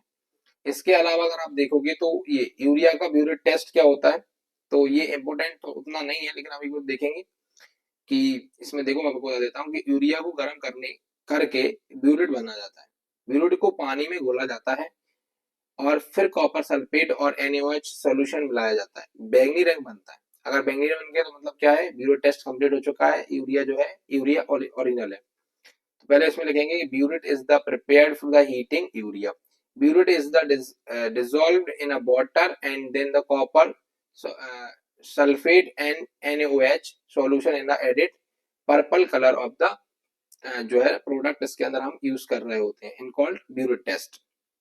ठीक है, इसके अलावा हम बात करें तो write two uses of the ethyl alcohol, ethyl alcohol दो यूज क्या होते हैं, वाइन और अल्कोहलिक पेय बनाने में, अल्कोहल मतलब दारू वाली चीजें बनाने में, टिंचर आयोडीन और पारदर्शी साबुन बनाने में इसका यूज करते हैं। इन मेकिंग वाइन एंड अल्कोहलिक, जो जो जो पीने वाली चीजें होते हैं अल्कोहलिक, वो बनाने में, making the tincture iodine and the transparent soap, इनको बनाने में इसका यूज किया जाता है। अगला क्वेश्चन है व्हाट इज फर्मेंटेशन, ये इंपोर्टेंट है, इंपोर्टेंट क्वेश्चन होता है कि फर्मेंटेशन क्या होती है, the process of decomposition of complex organic compound into simple organic compounds in the presence of enzyme is called fermentation, making ethyl alcohol, है ना, फॉर मोलेसिस। इसके अलावा किडमन क्या है, तो एंजाइम की उपस्थिति में जटिल कार्बनिक पदार्थों को सरल कार्बनिक पदार्थों में टूटने की प्रक्रिया को किडमन कहते हैं। उदाहरण, सीरे से एथिल अल्कोहल बनाना, सीरे से क्या बनाना, एथिल अल्कोहल बनाना होता है। ठीक है, इसके अलावा आप याद करेंगे ये वाला question, write two favourable conditions for the fermentation, तो ये आप लोगों को याद रखना है कि 25 से 35 डिग्री सेल्सियस टेम्परेचर अच्छा होता है। इसके अलावा आप देखोगे तो चीनी का जो घोल है उसके अंदर चीनी की मात्रा होनी चाहिए 8 से 10%, है ना, तापमान 25 से 35 डिग्री सेल्सियस है, चीनी के घोल की सांद्रता जो है कंसंट्रेशन होना चाहिए 8 से 10%। ठीक है, इसके अलावा अगला क्वेश्चन अगर मैं आप लोगों से बोलूं तो इसके अंदर आप लोग अगला क्वेश्चन याद करके जाना, ये वाला, write two uses of urea, इसमें डालिए वेरी वेरी मोस्ट, क्या डालिए, वेरी मोस्ट। इसमें अगर मैं याद करूं तो आप लोगों को याद करना है पहला तो as a fertiliser to make the land fertile, मतलब जो है जमीन को उपजाऊ बनाने के लिए खाद के रूप में किया जाता है। दूसरा, इन मेकिंग सिंथेटिक पॉलीमर, है ना, यूरिया जो होता है ना इसका यूज करते हैं सिंथेटिक पॉलीमर जो होता है। इसके अलावा यूरिया फॉर्मेल्डिहाइड रेजिन बनाने में, है ना, इसके अलावा यूरिया फॉर्मेल्डिहाइड रेजिन्स जो होती हैं बनाने में, इसके अलावा हाइड्रोजन के निर्माण में, है ना, in the manufacturing of the hydrogen, इसके अलावा मैन्युफैक्चर ऑफ द एक्सप्लोसिव्स, जो एक्सप्लोसिव्स होते हैं ना, विस्फोटक बनाने में इसका यूज किया जाता है यूरिया का। वेरी मोस्ट इंपोर्टेंट है, very very very very most है, इसको देख लेना। चलिए अगले क्वेश्चन की तरफ चलते हैं। अगला क्वेश्चन है हम लोगों का भैया, right the general molecular formula and structural formula of ethyl alcohol, इसको देख लो। एथिल अल्कोहल का ये फार्मूला होता है C2H5OH, इसमें C2 हो गई, H5 होगा 4, ये मान लो 2 2 4 1 5, इसके अलावा एक OH। ठीक है।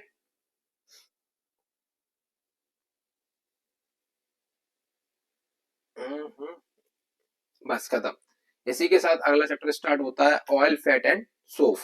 ठीक है, तो ऑयल फैट एंड सोप की अगर हम बात करें तो इसमें भी हमको ऑब्जेक्टिव देखना है। पहले तो ऑब्जेक्टिव तो हमारे मतलब के नहीं है, क्वेश्चन आंसर देखने हैं, क्योंकि ऑब्जेक्टिव अभी हम इस वीडियो के अंदर नहीं देखें, इसके लिए हमने अलग से आप लोगों के लिए वीडियो दिया है, अब उसको देखेंगे। सबसे पहला और मोस्ट इंपोर्टेंट क्वेश्चन आ गया आपके बीच में, इसमें डालिए वेरी वेरी मोस्ट, है ना, कि डिफरेंस मींस, डिफरेंस जो है वो होता है ऑयल एंड फैट में डिफरेंस। तो मैं आपको पहले हिंदी में बता देता हूँ।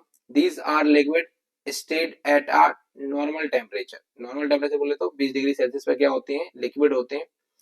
दे are the solid state at a normal temperature, 20 degree पर क्या हो जाते हैं, सॉलिड हो जाते हैं। This contain a higher proportions of the glyceride of a unsaturated acid. ये इसमें क्या होते हैं, ग्लिसरॉइड और सैचुरेटेड एसिड्स होते हैं इन इज हाई। इसके अलावा these are usually found in the liquid state, normally liquid अवस्था में होते हैं। These are solid state. The making point of the oil is less than 20%। इसके अलावा the melting point of the fat is more than 20%। They density is relevant low, they density is relevant high. Fat की ज्यादा होती है, oil की क्या होती है, कम होती है।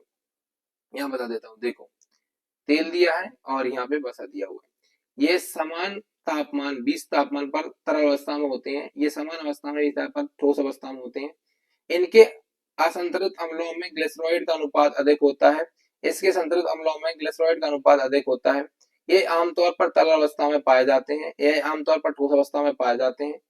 तेल का गलनांक जो है 20 डिग्री सेल्सियस से कम होता है, वसा का गलनांक 20 डिग्री सेल्सियस से अधिक होता है। घनत्व जो होता है अभिष्कृत कम अधिक होता है, और इनका घनत्व क्या होता है, अभिष्कृत कम होता है, याद रखना है। ठीक है, चलिए इसके अलावा मैं आगे बात करूं, कोई क्वेश्चन है क्या, तो वो ही है, खाने वाने में यूज करते हैं, वो छोड़ दो आप लोग।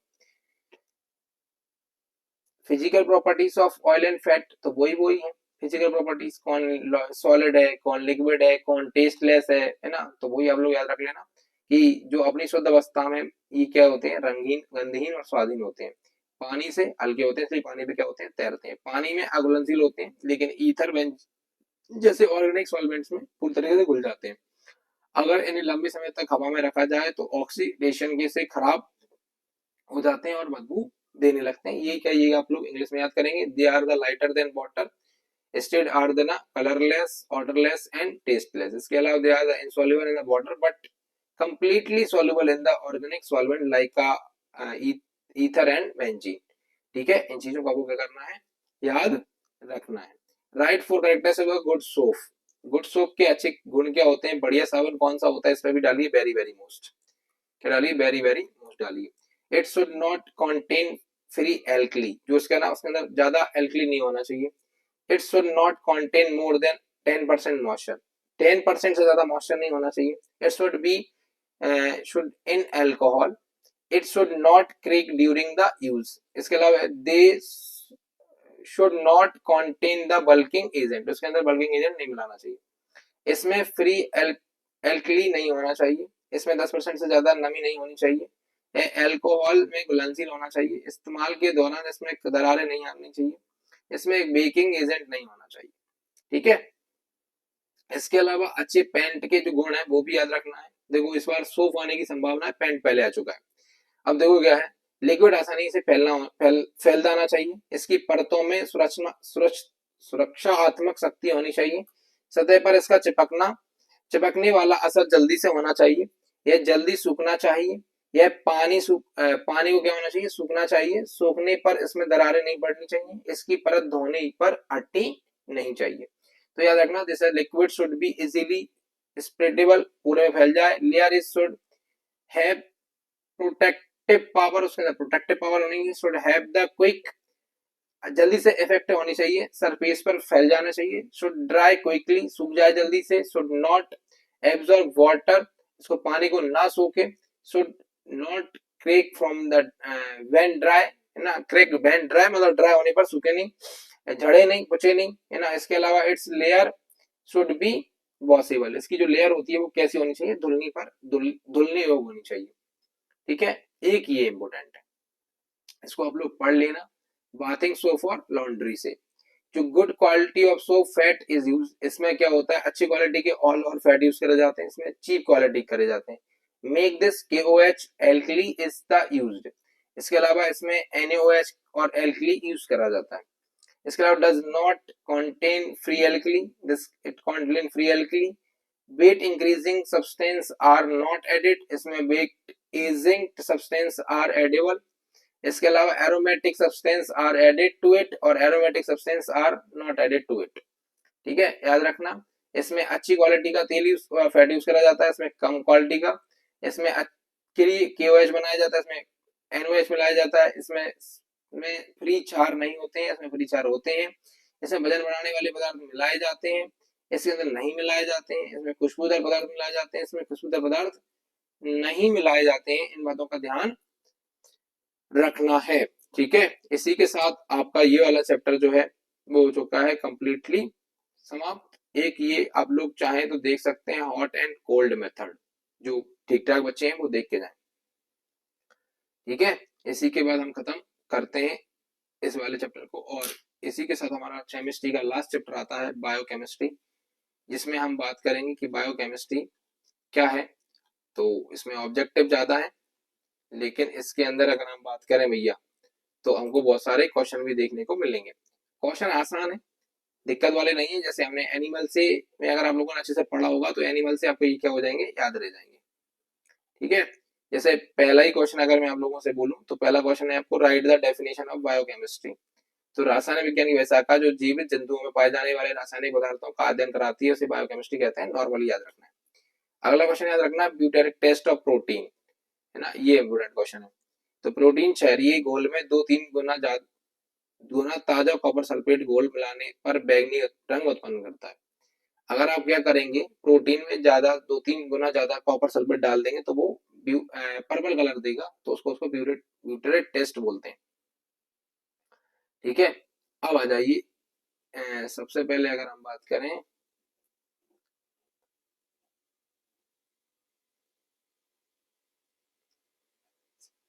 इसके बाद हम बात करें अगले क्वेश्चन की, तो ये नहीं, ये वाला करिए, वो वाला नहीं, ये वाला। राइट द कैरेक्टरिस्टिक्स ऑफ, एक सेकेंड, हाँ क्योंकि हैंग मारने लगा। Right the characteristics properties of enzyme, enzyme की कैरेक्टरिस्टिक्स और प्रॉपर्टी बतानी है, एंजाइम की विशेषताएं गुण लिखिए।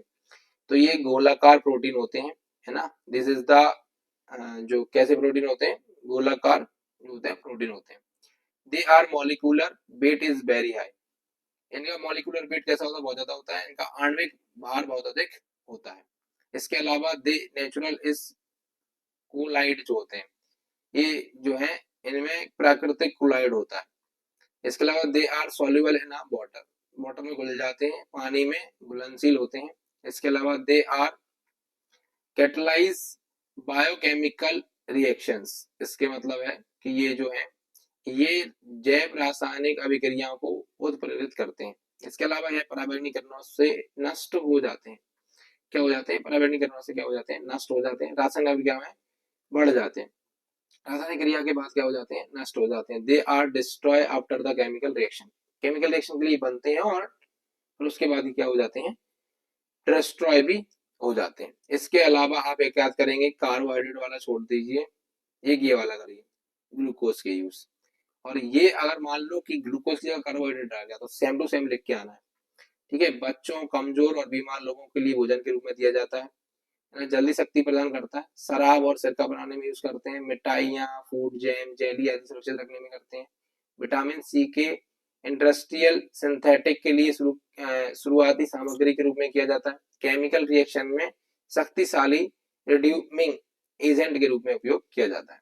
ठीक है, तो ये use in the food and childrens weak sick peoples, providing strength in making wine and vinegar, preserving sweets, fruits, jam, etc.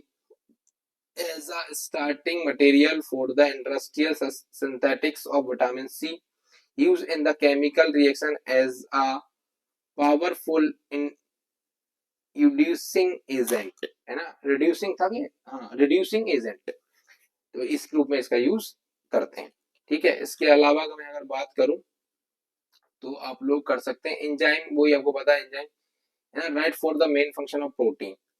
तो मेन फंक्शन ऑफ प्रोटीन की जो आप लोगों ने याद कर रखे हैं ना, वही है दे हैव न्यू टिश्यूज है ना body, they have the repair damage cell, they have the amino acids, they enzymes is the है ना, ये सब करना है आप लोगों को, ठीक है। जैसे हिंदी में बताएं तो वो बताया कि ये शरीर में नए ऊतक बनाते हैं, क्षतिग्रस्त कोशिकाओं की मरम्मत करते हैं, अमीनो एसिड बनाते हैं, एंजाइम बनाते हैं जो बायोकेमिकल रिएक्शंस को प्रभावित करते हैं, शरीर में रोग प्रतिरोधक क्षमता पैदा करते हैं, प्रोटीन जानवरों में दिमागी शक्ति को भी क्या करता है, बढ़ाता है। इसके अलावा प्रोटीन के देखो यूजेस आपको सामने वैल्यू करवाए, वही के वही है, ठीक है, वही के वही इसमें करने हैं। प्रोटीन प्रोटीन के यूजेस, और आपसे पूछे कि अगर प्रोडक्शन वगैरह में तो मीट एग प्रोडक्शन बढ़ाता है, मिल्क प्रोडक्शन बढ़ाता है ना। इसके अलावा डायबिटीज मरीजों के लिए दिया जाता है, ये सब याद रखना है नॉर्मली, ठीक है। और इसी के साथ ये वाला क्वेश्चन आप लोग याद करेंगे, ये वाला मैं यहाँ डायरेक्ट क्वेश्चन याद करवाता हूँ, हिंदी और इंग्लिश सबके लिए है, आप चाहे हिंदी के हो चाहे इंग्लिश के हो। जैसे यहाँ दिया है विटामिन ए, तो विटामिन ए को रेटिनॉल बोला जाता है, रतौंधी बीमारी हो जाती है इसकी कमी से। इसके अलावा विटामिन बी, इसको थायमिन बोला जाता है, बेरी बेरी रोग हो जाता है। विटामिन सी एस्कॉर्बिक एसिड बोला जाता है, स्कर्वी रोग हो जाता है। विटामिन डी कैल्सीफेरॉल बोला जाता है, रिकेट्स नाम की बीमारी हो जाती है। विटामिन ई टोकोफेरॉल नाम होता है, बांझपन हो जाता है, क्या हो जाता है, बांझपन। विटामिन के फाइलोक्लोनिन के नाम से जानता है, खून का थक्का जमाने में हेल्प करता है, अगर नहीं है तो नहीं जमेगा। देखो समझो इंग्लिश मीडियम वालों, विटामिन ए को रेटिनॉल बोलते हैं, नाइट ब्लाइंडनेस हो जाता है। विटामिन बी को थायमिन बोलते हैं, बेरी बेरी रोग होता है। विटामिन सी को एस्कॉर्बिक एसिड बोलते हैं, स्कर्वी डिजीज हो जाता है। विटामिन डी को है ना, ये जो है ना कैल्सीफेरॉल बोलते हैं, रिकेट्स की नाम की बीमारी हो जाती है। विटामिन ई टोकोफेरॉल बोलते हैं, इन जो है वो क्या होता है, टोकोफेरॉल मतलब इसमें जो है विटामिन को आप रिप्रोडक्टिव पावर्स जो होते हैं उसमें कमी हो जाती है ना। विटामिन के जो होता है इसको बोलते हैं फाइलोक्विनिन, ब्लड नॉट क्लोटेड, मतलब कि रक्त का थक्का नहीं जमता है, ठीक है। तो इस प्रकार से अगर आप देखोगे तो आपके 10 चैप्टर यहाँ पे जो है कंप्लीट हो चुके हैं। अब आपको कुछ भी याद नहीं करना है इस चैप्टर में, आगे बढ़ जाइए। ये क्वेश्चन क्या है, दैनिक जीवन में लिपिड्स, वही अगर यहाँ पे लिपिड्स आ जाए तो फैट का यूजेस लिख देना, जो फैट का है वही लिपिड्स का है। और इसी के साथ हम लोगों का जो है केमिस्ट्री हो चुका है समाप्त, और यहाँ से हमारी स्टार्ट हो जाएगी बायोलॉजी। और भाई साहब बायोलॉजी काफी बड़ी है तो ध्यान से पढ़ना है।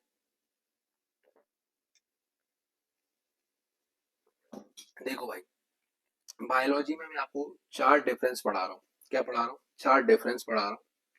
लेकिन आप लोगों को डिफरेंस में ये समझना है कि वो डिफरेंस तो जरूर है, लेकिन एक तरफ का भी आपको याद रखना कि अकेला अगर आ गया एक तरफ का तो भी मैं याद रखूंगा। फालतू की चीजें इसमें नहीं पढ़ेंगे, ओनली इसके डिफरेंस पढ़ेंगे। और डिफरेंस में भी आपको याद रखना है कि अगर क्वेश्चन आंसर ऐसे आते हैं, जैसे उन्होंने पूछा कि 2 प्रकार श्वसन के 2 प्रकार लिखिए, तो आपको अनॉक्सी और ऑक्सी में डिफरेंस पढ़ाऊंगा मैं, तो वहीं पे याद हो जाएगा, ठीक है। उन्होंने बोला कि बाष्प उत्सर्जन यानी कि ट्रांसपिरेशन क्या होता है, बाष्प उत्सर्जन क्या होता है, तो मैं आपको ट्रांसपिरेशन एंड एवेपोरेशन में डिफरेंस पढ़ाऊंगा, तो आपको ट्रांसपिरेशन याद रखना है, ठीक है। चलिए तो बात कर लेते हैं पहले डिफरेंस से कि ऑक्सी एंड अनऑक्सी रेस्पिरेशन में डिफरेंस बताइए। तो आपसे पूछेगा what is type of respiration, आपसे पूछेगा कि रेस्पिरेशन के कितने टाइप होते हैं। तो रेस्पिरेशन के 2 टाइप होते हैं, कौन कौन से होते हैं, ऑक्सी रेस्पिरेशन और अनऑक्सी रेस्पिरेशन, ठीक है। तो अगर आपसे पूछेगा कि व्हाट इज ऑक्सी रेस्पिरेशन, तो ऑक्सी रेस्पिरेशन में ये अकेला बता देना, अनऑक्सी में ये अकेला बता देना, ठीक है। चलिए this action take place in the presence of oxygen, है ना, this action take place in the absence of oxygen, this process CO2 and H2O are the product of the complete oxidation of glucose. In this process, lactic acid or ethyl alcohol produced by the incomplete oxidation of glucose. And a complete oxidation of one molecules of the glucose release 673 kilo energy. इसमें कितनी होती है 54 क्रोल्स of जो है energy. In this process 38 ATP molecules released from the 1 gram of molecules, इसमें कितनी होती है 2 ATP। In this present take place in the higher organism और in this place of lower organism and molecules, ठीक है, उनके अंदर ये हो रही होती है। तो आपसे ऑक्सी और अनऑक्सी पूछेगा, तो ऑक्सी अकेला पूछेगा तो बता देना है क्रिया ऑक्सीजन की उपस्थिति में होती है, और डिफरेंस जब पूछे तो बोल देना है कि ये अनऑक्सी वाली इसका अनुपस्थिति में होती है। एक प्रक्रिया में ग्लूकोज के पूर्ण ऑक्सीकरण से लैक्टिक एसिड और एथिल अल्कोहल बनता है अनऑक्सी में, और ऑक्सी में क्या होता है कि पूर्ण ऑक्सीकरण से CO2 और H2O बनता है। इसके अलावा ग्लूकोज के एक अणु से पूर्ण ऑक्सीकरण से 673 किलो कैलोरी ऊर्जा निकलती है। इसमें कितनी निकलती है? 54। कितनी निकलती है? 54 निकलती है। और इसमें 2 एटीपी बनते हैं। उसमें कितने बनते हैं? 38 एटीपी बनते हैं। कितने बनते हैं? इसमें 38 एटीपी बनते हैं, ठीक है। तो इसको याद रखना है, यह क्रिया उच्च जीवों में होती है और यह क्रिया जो है निम्न जीवों में और निम्न मांसपेशियों में अंदर होती है, ठीक है। तो रेस्पिरेशन क्या होता है वो बताना है। ऑक्सी और अनऑक्सी रेस्पिरेशन होता है। ऑक्सी पूछेगा तो अकेले बताना है, अनऑक्सी का पूछेगा तो भी बताना है, और डिफरेंस पूछेगा तो भी बता पाएंगे, ठीक है। क्वेश्चन जो नाम को मैं आपको पढ़ा रहा हूँ उनसे ही आएगा, ठीक है। अगला क्वेश्चन ये वाला लगा दीजिए, डिफ्यूजन और ऑस्मोसिस, ठीक है। क्या है? ठीक है, डिफ्यूजन ऑफ ऑस्मोसिस है। तो इसके अंदर देखेंगे, in this process is which solute particles, है ना। इसमें आपको याद रखना है कि more concentration solution to a lower concentration solution is called diffusion, कि मॉलिक्यूल्स की टेंडेंसी जब वो ज्यादा से कम की तरफ जाए तो उसको डिफ्यूजन कहते हैं, और जब वो ज्यादा कम से ज्यादा की तरफ जाए तो उसको जो है वो भी सेमी पेम्ब्रेल की मदद से जाए तो उसको बोलते हैं ऑस्मोसिस। इसमें सेमी पेम्ब्रेल मेम्ब्रेन की आवश्यकता नहीं होती है, इसमें सेमी पेम्ब्रेबल मेम्ब्रेन की रिक्वायरमेंट होती है। This velocity of this action always remain same, हमेशा सेम होती है। इसमें speed of the action is the high in the beginning but slow down in the later, उसके बाद कम हो जाती है। It is bidirectional, it is the unidirectional होती है, एक तरफ से होती है। In action the often found in the gas, है ना, ये किस में होती है? लिक्विड में, अधिकतर लिक्विड में होती है, ये वाली अधिकतर गैस में होती है, ठीक है। तो इन बातों का ध्यान रखेंगे, जैसे मैं आपको बता देता हूँ, यहाँ पे ऑस्मोसिस है और उधर डिफ्यूजन है। तो यह प्रक्रिया जिसमें सॉल्यूट के कारण अपने आप ज्यादा गाढ़े घोल से कम गाढ़े घोल की तरफ जाते हैं उसे डिफ्यूजन कहते हैं। वह प्रक्रिया जिसमें सॉल्वेंट कण कम गाढ़े घोल से अधिक गाढ़े घोल की तरफ जाते हैं उसे सेमी पेम्ब्रेन से उसे क्या बोलते हैं? उसे हम बोलते हैं ऑस्मोसिस। है जो प्रक्रिया है उस सेमी पेम्ब्रेन मेम्ब्रेन की जरूरत होती है और इसमें सेमी पेम्ब्रेन मेम्ब्रेन की आवश्यकता नहीं होती। इस क्रिया की गति हमेशा एक जैसी रहती है। इस क्रिया की गति शुरू में ज्यादा और बाद में धीमी हो जाती है। यह एक तरफा होता है, ये दोनों तरफा होता है। इस ना ये कैसा होता है? दो तरफा होता है। इस क्रिया के घोल में अक्सर गैस घोल में पाई जाती है और अक्सर ये लिक्विड घोल में पाई जाती है। इसके अलावा अगर आप देखोगे तो अगला जो है वो आप लोगों को याद रखना है, ये वाला, इसको हम बोलते हैं ट्रांसपिरेशन और एवेपोरेशन, है ना। वाष्प उत्सर्जन, है ना, ट्रांसपिरेशन को हम बोलते हैं वाष्प उत्सर्जन और एवेपोरेशन को वाष्प उत्सर्जन बोलते हैं, ठीक है। वेपोर हम बोलते हैं।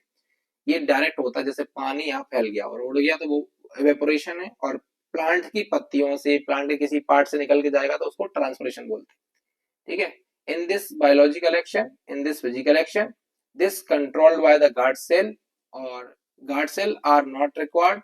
This action take place only the living cell. This process take place in the both living and non living. इसके अलावा guard cell hand various pressures work it, इसमें no pressure of any kind of this required. This action is influenced by the external and internal factors. This action influenced by the external or internal factor. इसके अलावा this action is the controlled, this action is uncontrollable है ना। तो transpiration और evaporation, ठीक है। तो अब देखोगे आप यहाँ पे ट्रांसपिरेशन, तो ये क्या होता है? यह एक जैविक क्रिया है, ये भौतिक क्रिया है। ये गार्ड सेल द्वारा नियंत्रित होती है, गार्ड सेल की आवश्यकता नहीं होती। यह क्रिया केवल जीवित जीवों में होती है, जीवित निर्जीव दोनों में होती है। इसके अलावा इसमें गार्ड कोशिकाओं के एवं विभिन्न दाब काम करते हैं। इसमें कोई प्रकार का दाब माप काम नहीं करता है। यह क्रिया बाहरी और आंतरिक कारकों पर प्रभावित होती है। यह क्रिया बाहरी और आंतरिक कारकों से प्रभावित होती है, ये समान है। यह क्रिया नियंत्रित होती है, ये अनियंत्रित होती है, ठीक है। तो याद रखना है। इसके बाद आगे चलिए तो आपको दिखाई देगा फोटोसिंथेसिस और रेस्पिरेशन।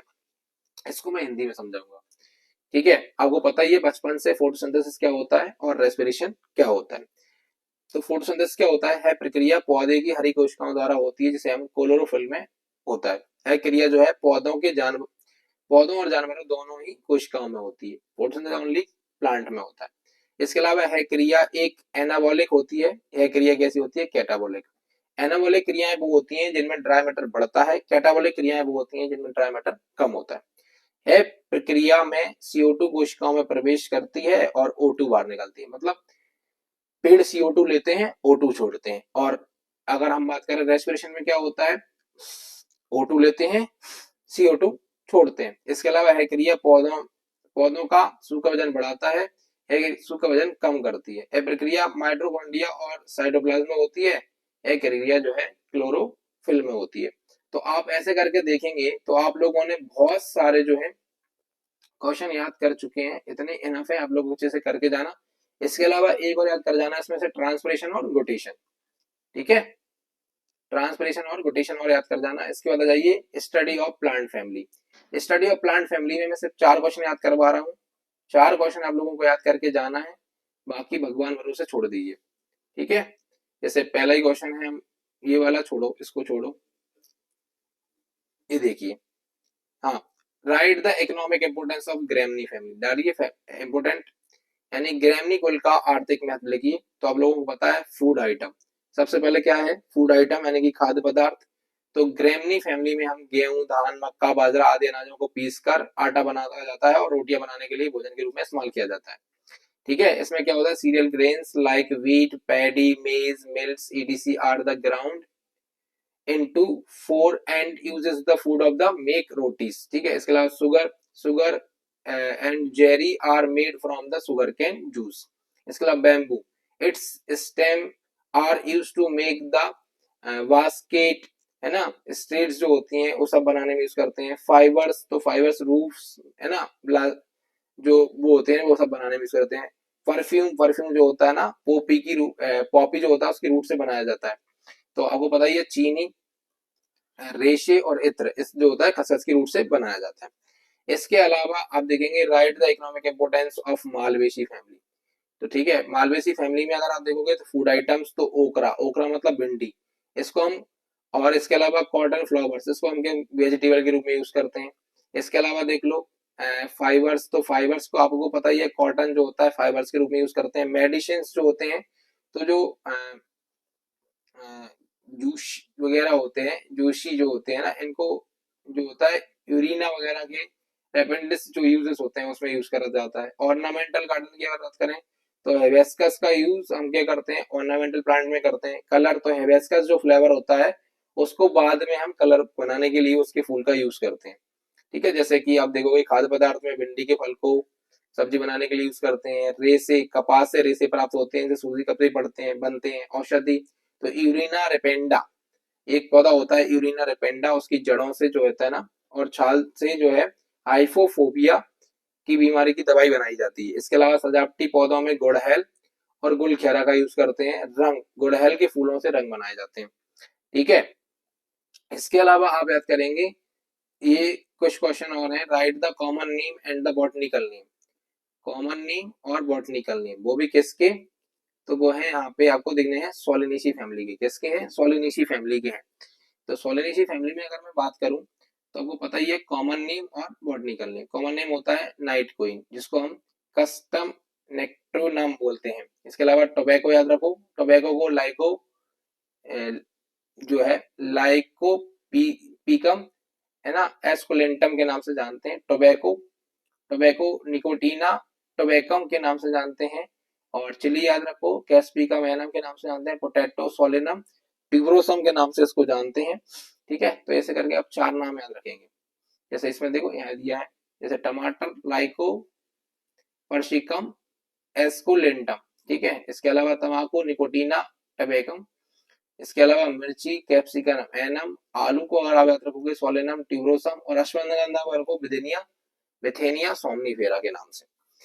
ऐसे 4 से 5 पौधे आप लोगों को याद रखने हैं। इसके अलावा देखो कैरेक्टरिस्टिक ऑफ क्यूसीफेरिया। क्यूसीफेरिया का कैरेक्टरिस्टिक मुझे पता है टफ है तो मत करो, आप लोग डायरेक्ट याद रखो क्यूसीफेरिया का ये कि इकोनॉमिक इंपोर्टेंस ऑफ द क्यूसीफेरिया। तो क्यूसीफेरिया में आपको पता है फूड आइटम, तो क्रूसीफेरिया में आप कैबेज, रेडिस, है ना, और इसके अलावा आप देखोगे तो मस्टर्ड, ठीक है। ऑयल, ऑयल तो है मस्टर्ड से बनाया ही जाता है। मेडिसिन जो होती हैं, जूशिया की जो रूट्स होती हैं और लीफ होती हैं, उनसे बनाया जाता है। इसके अलावा ऑर्नामेंटल गार्डन में आप देखोगे ना, तो चांदनी का जो प्लांट होता है वो ऑर्नामेंटल में यूज होता है। स्पाइसेस की अगर बात करें तो मस्टर्ड का यूज स्पाइसेस में करा जाता है, ठीक है। तो हिंदी इंग्लिश में आप याद रख लेना कि भोजन में पत्ता गोभी, फूल गोभी, मूली का यूज करते हैं। तेल सरसों के बीजों से तेल निकाला जाता है। दवाइयाँ, तो मूली की जड़ों से जो है दवाइयाँ बनाई जाती है, वो भी पीलिया की। इसके अलावा सजावटी पौधों में जो है चांदनी का पौधा बगीचे में बढ़िया सुंदरता देता है। मसालों में अगर हम बात करें, सरसों का यूज करा जाता है। मसाले में किसका यूज करा जाता है? सरसों का, ठीक है। इकोनॉमिक इंपोर्टेंस ऑफ सोलेनेसी, तो सोलेनेसी तो आपको पता ही है, आलू बटा टमाटर को यूज क्यों करते हैं? वेजिटेबल में। स्पाइसेस में अगर बात करें तो चिली का यूज करते हैं। मेडिसिन में अगर बात करें तो अश्वगंधा का यूज करते हैं। इंडस्ट्री में अगर हम बात करें तो तंबाकू का यूज करते हैं, ठीक है। ये सब यूज करा है। निकोटिक एंड नार्कोटिक सब्सटेंस में भी तंबाकू का यूज करते हैं, ठीक है। तो अब याद कर लेना कि सब्जियों में आलू, बैगन, टमाटर, ये सोलेनेसी में आता है। मिर्चियों में वो यूज करते हैं, ठीक है। इसके अलावा दवाइयों में अश्वगंधा का यूज करते हैं। उपयोग जो है तंबाकू वगैरह में यूज करा जाता है, ठीक है। इसके अलावा आपसे पूछेगा भैया जो है बॉटनिकल नेम और कॉमन नेम ऑफ मालवेसी, कौन सी फैमिली? मालवेसी। तो मालवेसी में ओकरा याद रखो, कॉटन याद रखो, एबेस्कस याद रखो। तो एबेस्कस का होता है एबेस्कस रोजा साइनेसिस। कॉटन का होता है गॉस्पियम, है ना, और निकम जो करके है ना। ये ओकरा का जो है एबेस्कस एस्कुलेंटम, एस्कुलेंटस, है ना। ये याद रखिएगा, ये तीन नाम याद रखिए, इसमें काम चल जाएगा आपका, ठीक है। तो भिंडी, अच्छा ये वाला भी याद रखिए ना, कपास का गॉस्पिनम ऑर्निशियम, है ना। और भिंडी एवेस्कस एस्कुलेंटस। इसके अलावा गुडहेल एवेस्कस रोया साइनेसिस। जूट जो है एवेस्कस कैनिविना बेनास, ऐसे करके याद रखेंगे। और अब आपको कुछ भी याद नहीं करना है, ये क्वेश्चन तो याद रख लेना। देखो जैसे ये देखो, अब ये क्वेश्चन है, अब ये तो बचपन से याद रखना है यार। एग्रीकल्चर पढ़ रहे हैं तो याद रखना पड़ेगा। शुगर केन, तो शुगर केन का होता है सिकेरम ऑप्निसेरेरम, ग्रेमनी फैमिली है ये। मेज का जिया मेज, सोरगम का सोरेगम बल्गिया, पैडी का होता है ओराइजा सटाइवा, वीट का होता है टेटिकम एस्टिवम, ठीक है। जैसे याद रखना, गन्ने का होता है सिकेरम ऑप्निसिनेरम, मक्के का जिया मेज, शोरगम जो होती है ज्वार जिसे बोलते हैं सोरगम, बल्गियर है। धान जो होती है चावल से बोलते हैं ओराइजा सटाइवा, जो एक गांव गेहूं को बोलते हैं टिटिकम एस्टिवम, ठीक है। चलिए आगे, आपको पता ही है ये मस्टर्ड वाले हैं, तो मस्टर्ड वालों का भी नाम याद रख लीजिए। मस्टर्ड वालों का होता है मस्टर्ड का ब्रशिका कंपेस्टिस, और रेडिस यानी कि मूली का होता है रेफेनस सटाइवस, है ना। रे, रे मतलब होती है इंडियन मस्टर्ड, जिसको ब्रशिका जूशिका ये होता है। कॉलीफ्लावर का होता है ब्रशिका ओलेरेशिया, ठीक है। ये वगैरह आप लोग याद रखेंगे। जैसे सरसों जो है ब्रशिका कैपेस्टस, मूली का रेफेनस टाइबस। इसके अलावा राई जो होती है भारतीय सरसों से बोलते हैं ब्रशिका जुनशिया। फूल गोभी जो होती है इसको बोलते हैं ब्रशिका ओलेरेशिया, ठीक है। इसके बाद फ्लावर फॉर्मूला वगैरह आप लोगों की बस की बात नहीं है, तो आप लोग इनको ना करें याद तो अच्छी बात है। और इसी के बाद अगर हम बात करें तो हमारा चैप्टर नंबर 12 जो है खत्म हो चुका है, और 13वां चैप्टर जो है माइक्रोबायोलॉजी है। और माइक्रोबायोलॉजी की अगर मैं बात करूं तो आप लोगों को माइक्रोबायोलॉजी में ज्यादा चीजें देखने को जो है नहीं मिलेंगी। हमारे पास लैपटॉप कम चार्ज होता है, जल्दी जल्दी देखते हैं। अच्छा, माइक्रोबायोलॉजी की पता अच्छी बात क्या है कि इसमें से अकेले ऑब्जेक्टिव याद करने हैं, और मैंने आप लोगों को ऑब्जेक्टिव पहले ही याद करवा दिए हैं, ये सबसे अच्छी बात है। तो आप लोग वो वीडियो जरूर देख लेना, है ना। इंपोर्टेंस ऑफ फंगी, फंगी वगैरह ये छोड़ दो, कोई मतलब नहीं है, इनको नहीं देखना है, ठीक है। चलिए इसके बाद आ जाइए जेनेटिक्स ब्रीडिंग जो है, इसमें कुछ ही क्वेश्चन याद करने हैं, ज्यादा नहीं करने हैं, बहुत कम करने हैं, और मैं बता रहा हूँ वही करेंगे, क्योंकि बायोलॉजी का ये लास्ट चैप्टर है। इसके बाद वाला जो चैप्टर है ना हमारा 15, उसमें भी आप लोगों को कुछ भी याद नहीं करना है क्वेश्चन आंसर। चलिए, जेनेटिक की परिभाषा बतानी है और उसका इंपोर्टेंस लिखना है, ये वाला क्वेश्चन याद कर लेना। कैसे याद करोगे? तो आपको बताइए इंपोर्टेंस ऑफ जेनेटिक्स, तो the branch of science which the study of the inheritance और genetics traits is called genetics. Importance क्या है? तो genetics is the use improve the human race, human race को इम्प्रूव कर देता है। जेनेटिक यूज मानव जाति को बेहतर बनाने के लिए किया जाता है। इसके अलावा genetics has the great role in the eliminating genetic disease like night blindness, haemophilia वगैरह, है ना। ये अच्छा क्वेश्चन था, अच्छा लाइन है कि मनुष्य और जानवरों में रतौंधी, हेमोफीलिया जैसी आनुवंशिक बीमारी को खत्म करने में जेनेटिक की बड़ी भूमिका है। जेनेटिक्स के माध्यम से पौधों की उपज और गुण बदले जा सकते हैं, है ना। तो the yield and properties of the plant have been changed through the genetics, है ना। Cereals and vegetables crops have been the improved. इसके अलावा अनाज और सब्जियों की फसलों में सुधार किया जा सकता है। आनुवंशिक ज्ञान के आधार पर पौधों की ब्रीडिंग और जानवरों में वेंडिंग में सुधार किया जा सकता है, जो ब्रीडिंग होती है, सॉरी वेंडिंग, ब्रीडिंग में सुधार किया जा सकता है। ठीक है, दोनों पौधे और जानवर दोनों की ब्रीडिंग में क्या कर सकते हैं, इंप्रूवमेंट ला सकते हैं। ठीक है, टिश्यू कल्चर को याद रख लेना। टिश्यू कल्चर इंपोर्टेंट होता है कि टिश्यू कल्चर एक ऐसी विधि है जिसके द्वारा कल्चर माध्यम में पौधे की कोशिकाओं ऊतकों से एक पूरा पौधा प्राप्त किया जा सकता है। और इसका फायदा क्या है, in this method the produce disease free plant. इसके अलावा this the embryo protect from the successful hybridisation, this method produce the haploids meals. इसके अलावा मेल्स जो होते हैं, इसके अलावा introduction and selection of the mutations are carried out। इसके बाद this method the involves micro amplification। ठीक है, ये सारी चीजें इसके अंदर होती हैं, इसलिए ये अच्छा है। इस विधि से रोग मुक्त पौधे प्राप्त होते हैं। सफल हाइब्रिडाइजेशन के लिए भूमि को संरक्षित किया जा सकता है। इस विधि में एप्लॉइड्स का नर प्राप्त होते हैं। म्यूटेट का इंडेक्शंस और चयन किया जा सकता है। इस विधि में माइक्रो एम्प्लीफिकेशन शामिल है। ठीक है, अगला क्वेश्चन इंपोर्टेंट है। Write the main objective of plant breeding, कि प्लांट ब्रीडिंग के क्या ऑब्जेक्टिव है। तो भैया इसको याद मत करो, हम जो बता रहे हैं डायरेक्ट पढ़ो, हिंदी में पढ़ लो, उसी में काम चल जाएगा। कि प्लांट ब्रीडिंग का उद्देश्य है पैदावार को बढ़ाना। इसके अलावा जल्दी पकने वाली फसलें की किस्में जो होती हैं उनको विकसित करना। प्लांट ब्रीडिंग के जरिए पैदावार के साथ साथ फसलों में अच्छी क्वालिटी और विकास को बढ़ावा देना।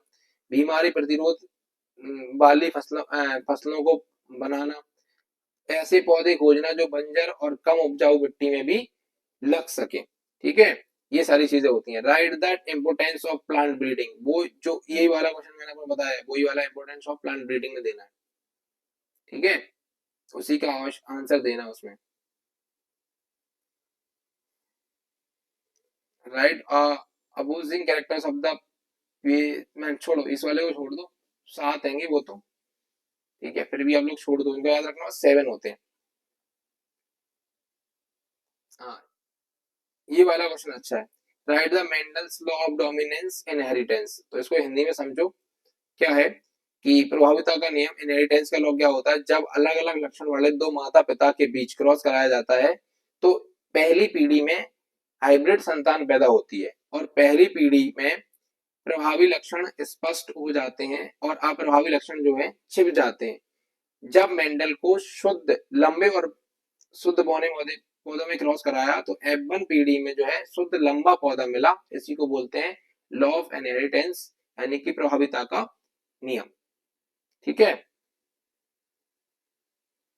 ये आप लोग याद करके जाएंगे। सेल पॉलिनेशन और क्रॉस पॉलिनेशन खुद से, ये इसमें क्वेश्चन अकेला है, चैप्टर में और कोई चीज इसमें थी नहीं।